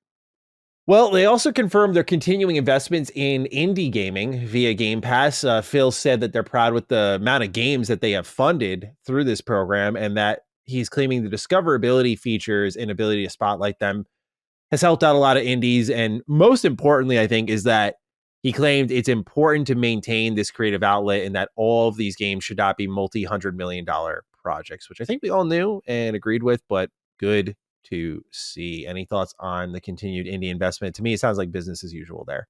Yeah, business as usual. And the fact that I have to give them their kudos. I love their commitment to indies in the Series X and S generation. I really felt they've made fantastic picks. I agree. Whether it be Game Pass or just coming to the platform, they've really done a good job there. I agree. And so the last note here was obviously, and we talked about this a lot, that there are more games coming beyond what's announced for 2025. But in that, he does suggest that Avowed was given a delay because of how many titles were releasing in the front half of the year, where it sounds like it may have like kind of offset anything there. But nonetheless, we already know much on the way for the rest of this year.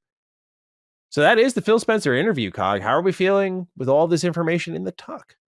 Yeah, listen, shout out to Destin though, right? We gotta, just putting out some real, direct joints from the community to get answers as far as why to be on the platform.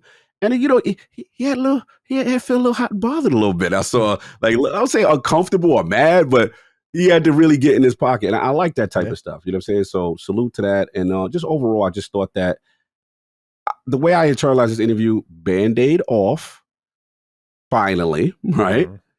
And you know what? It's not going to be as bad as you think, energy. And it reminds me of kind of what Paris and them asked, which was like, remember when he came off Red 4, how bad it was? And he said, there's nothing I could say. I could see the vision. I could see it. But until I show it to you, it's nothing. My words mean nothing. This is a failure right now. And I got to take this L. This is on us, right? And the way I look at it is this, I could see it, is where we are now. And now, we do see it with 2025. We see this amazing stacked lineup. And if it's about games, that's what I'm here for. You know what I'm saying? I want my platform to exist. I want them to move on, and console, of course. But if it's about games and what we really do this for, then man, the future does look bright. I just hope they can continue to hit these targets, and we'll see what happens, right? We can't predict the future. I'm just saying short term, it seems like, okay, well, maybe they might be right here. We got to see. I don't know. Absolutely. Yeah, great interview by Destin. Got a lot of information here, asked a lot of straightforward questions, got some good answers. And so, yeah, it always takes two to tango. Shout out to Phil for some transparency here. Good to see. Absolutely. All right, last little section here, Cog. You've got our Game Pass pick of the week, and then we're out of here. What are we playing? It's the black, just like you. Now, we couldn't do it last. What you call it, because the developer direct happened. We didn't get a chance to play. It was down by announced. Work. We were tied down, right? So we were downloading while we talking. We're feverish. Man, this thing's beautiful. Oh my God, the gore. It just reminds me of, bro, Educated 2 is like the GOAT, man. Yeah. It reminded me. I'm like, this is like the GOAT of the series. Yeah. Like, it is so, I ain't gonna front. I'm in my staff bag still, man. Yeah, the lunar staff is so good. Bro, the area of effect. And then just the way I could, get with the enemies. I will say, like, the boss battles, the story's so ridiculous. it's pure foolishness. And it's just like, but it's reflective of the time. It's like that, 360 era game. But it is so, the glow up on this game in UE5, bro, it is really amazing. So, again, if you have not played it, please. I will say this. I'm seeing so many people on my timeline, yo, Cog, I owe you an apology. I have never played this game.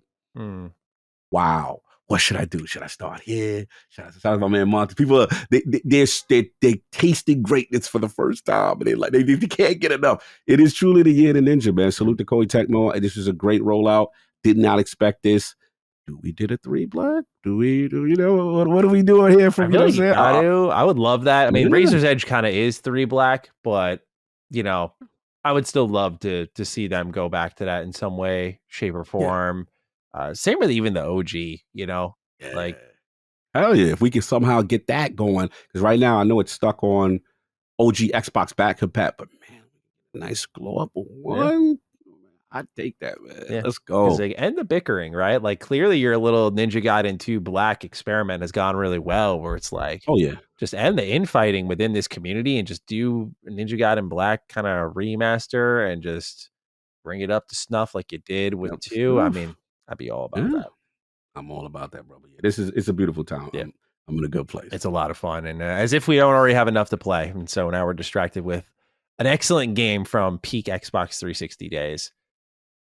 Nonetheless, Cog, that is our show for the week. Excellent time, my friend. I know you have to get on out of here. Yeah, I got to get on going. So what do we want to do for the hashtag? We can just pull this one right out of our ass. Let's figure it out here. Oh, we doing how much we talked about. This was a heavy topic day. We did Ninja DD last week, didn't we? We did Ninja DD last week. Yeah. Did that.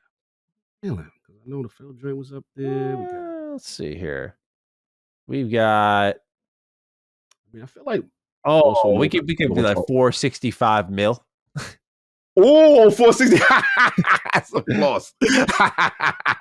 But that's long though. 465. 465 DD. Area code.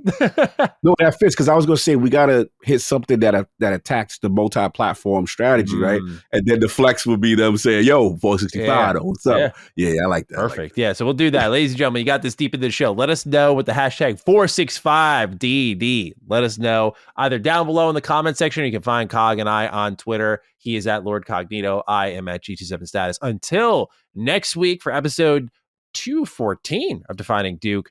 We hope you take excellent care of yourselves and peace out. Defining Duke, an Xbox podcast, is a product and trademark of Last Stand Media and Collins Last Stand LLC and is recorded from the United States of America. The show is conceived by Matthew Mr. Matty Plays Schroeder and me, Colin Moriarty, and is written and produced by Matthew Schroeder. Maddie's co-host is Barry Lord Cognito Eversley. Defining Duke's executive producer is Dustin Furman. All of Last Stand's theme music is by Ramon Narvaez. As you know, all of Last Stand Media's shows, including Defining Duke, are fan-funded on Patreon at patreon.com/laststandmedia. The following names are at the producer support level on Patreon, and we're thankful for your kindness and generosity.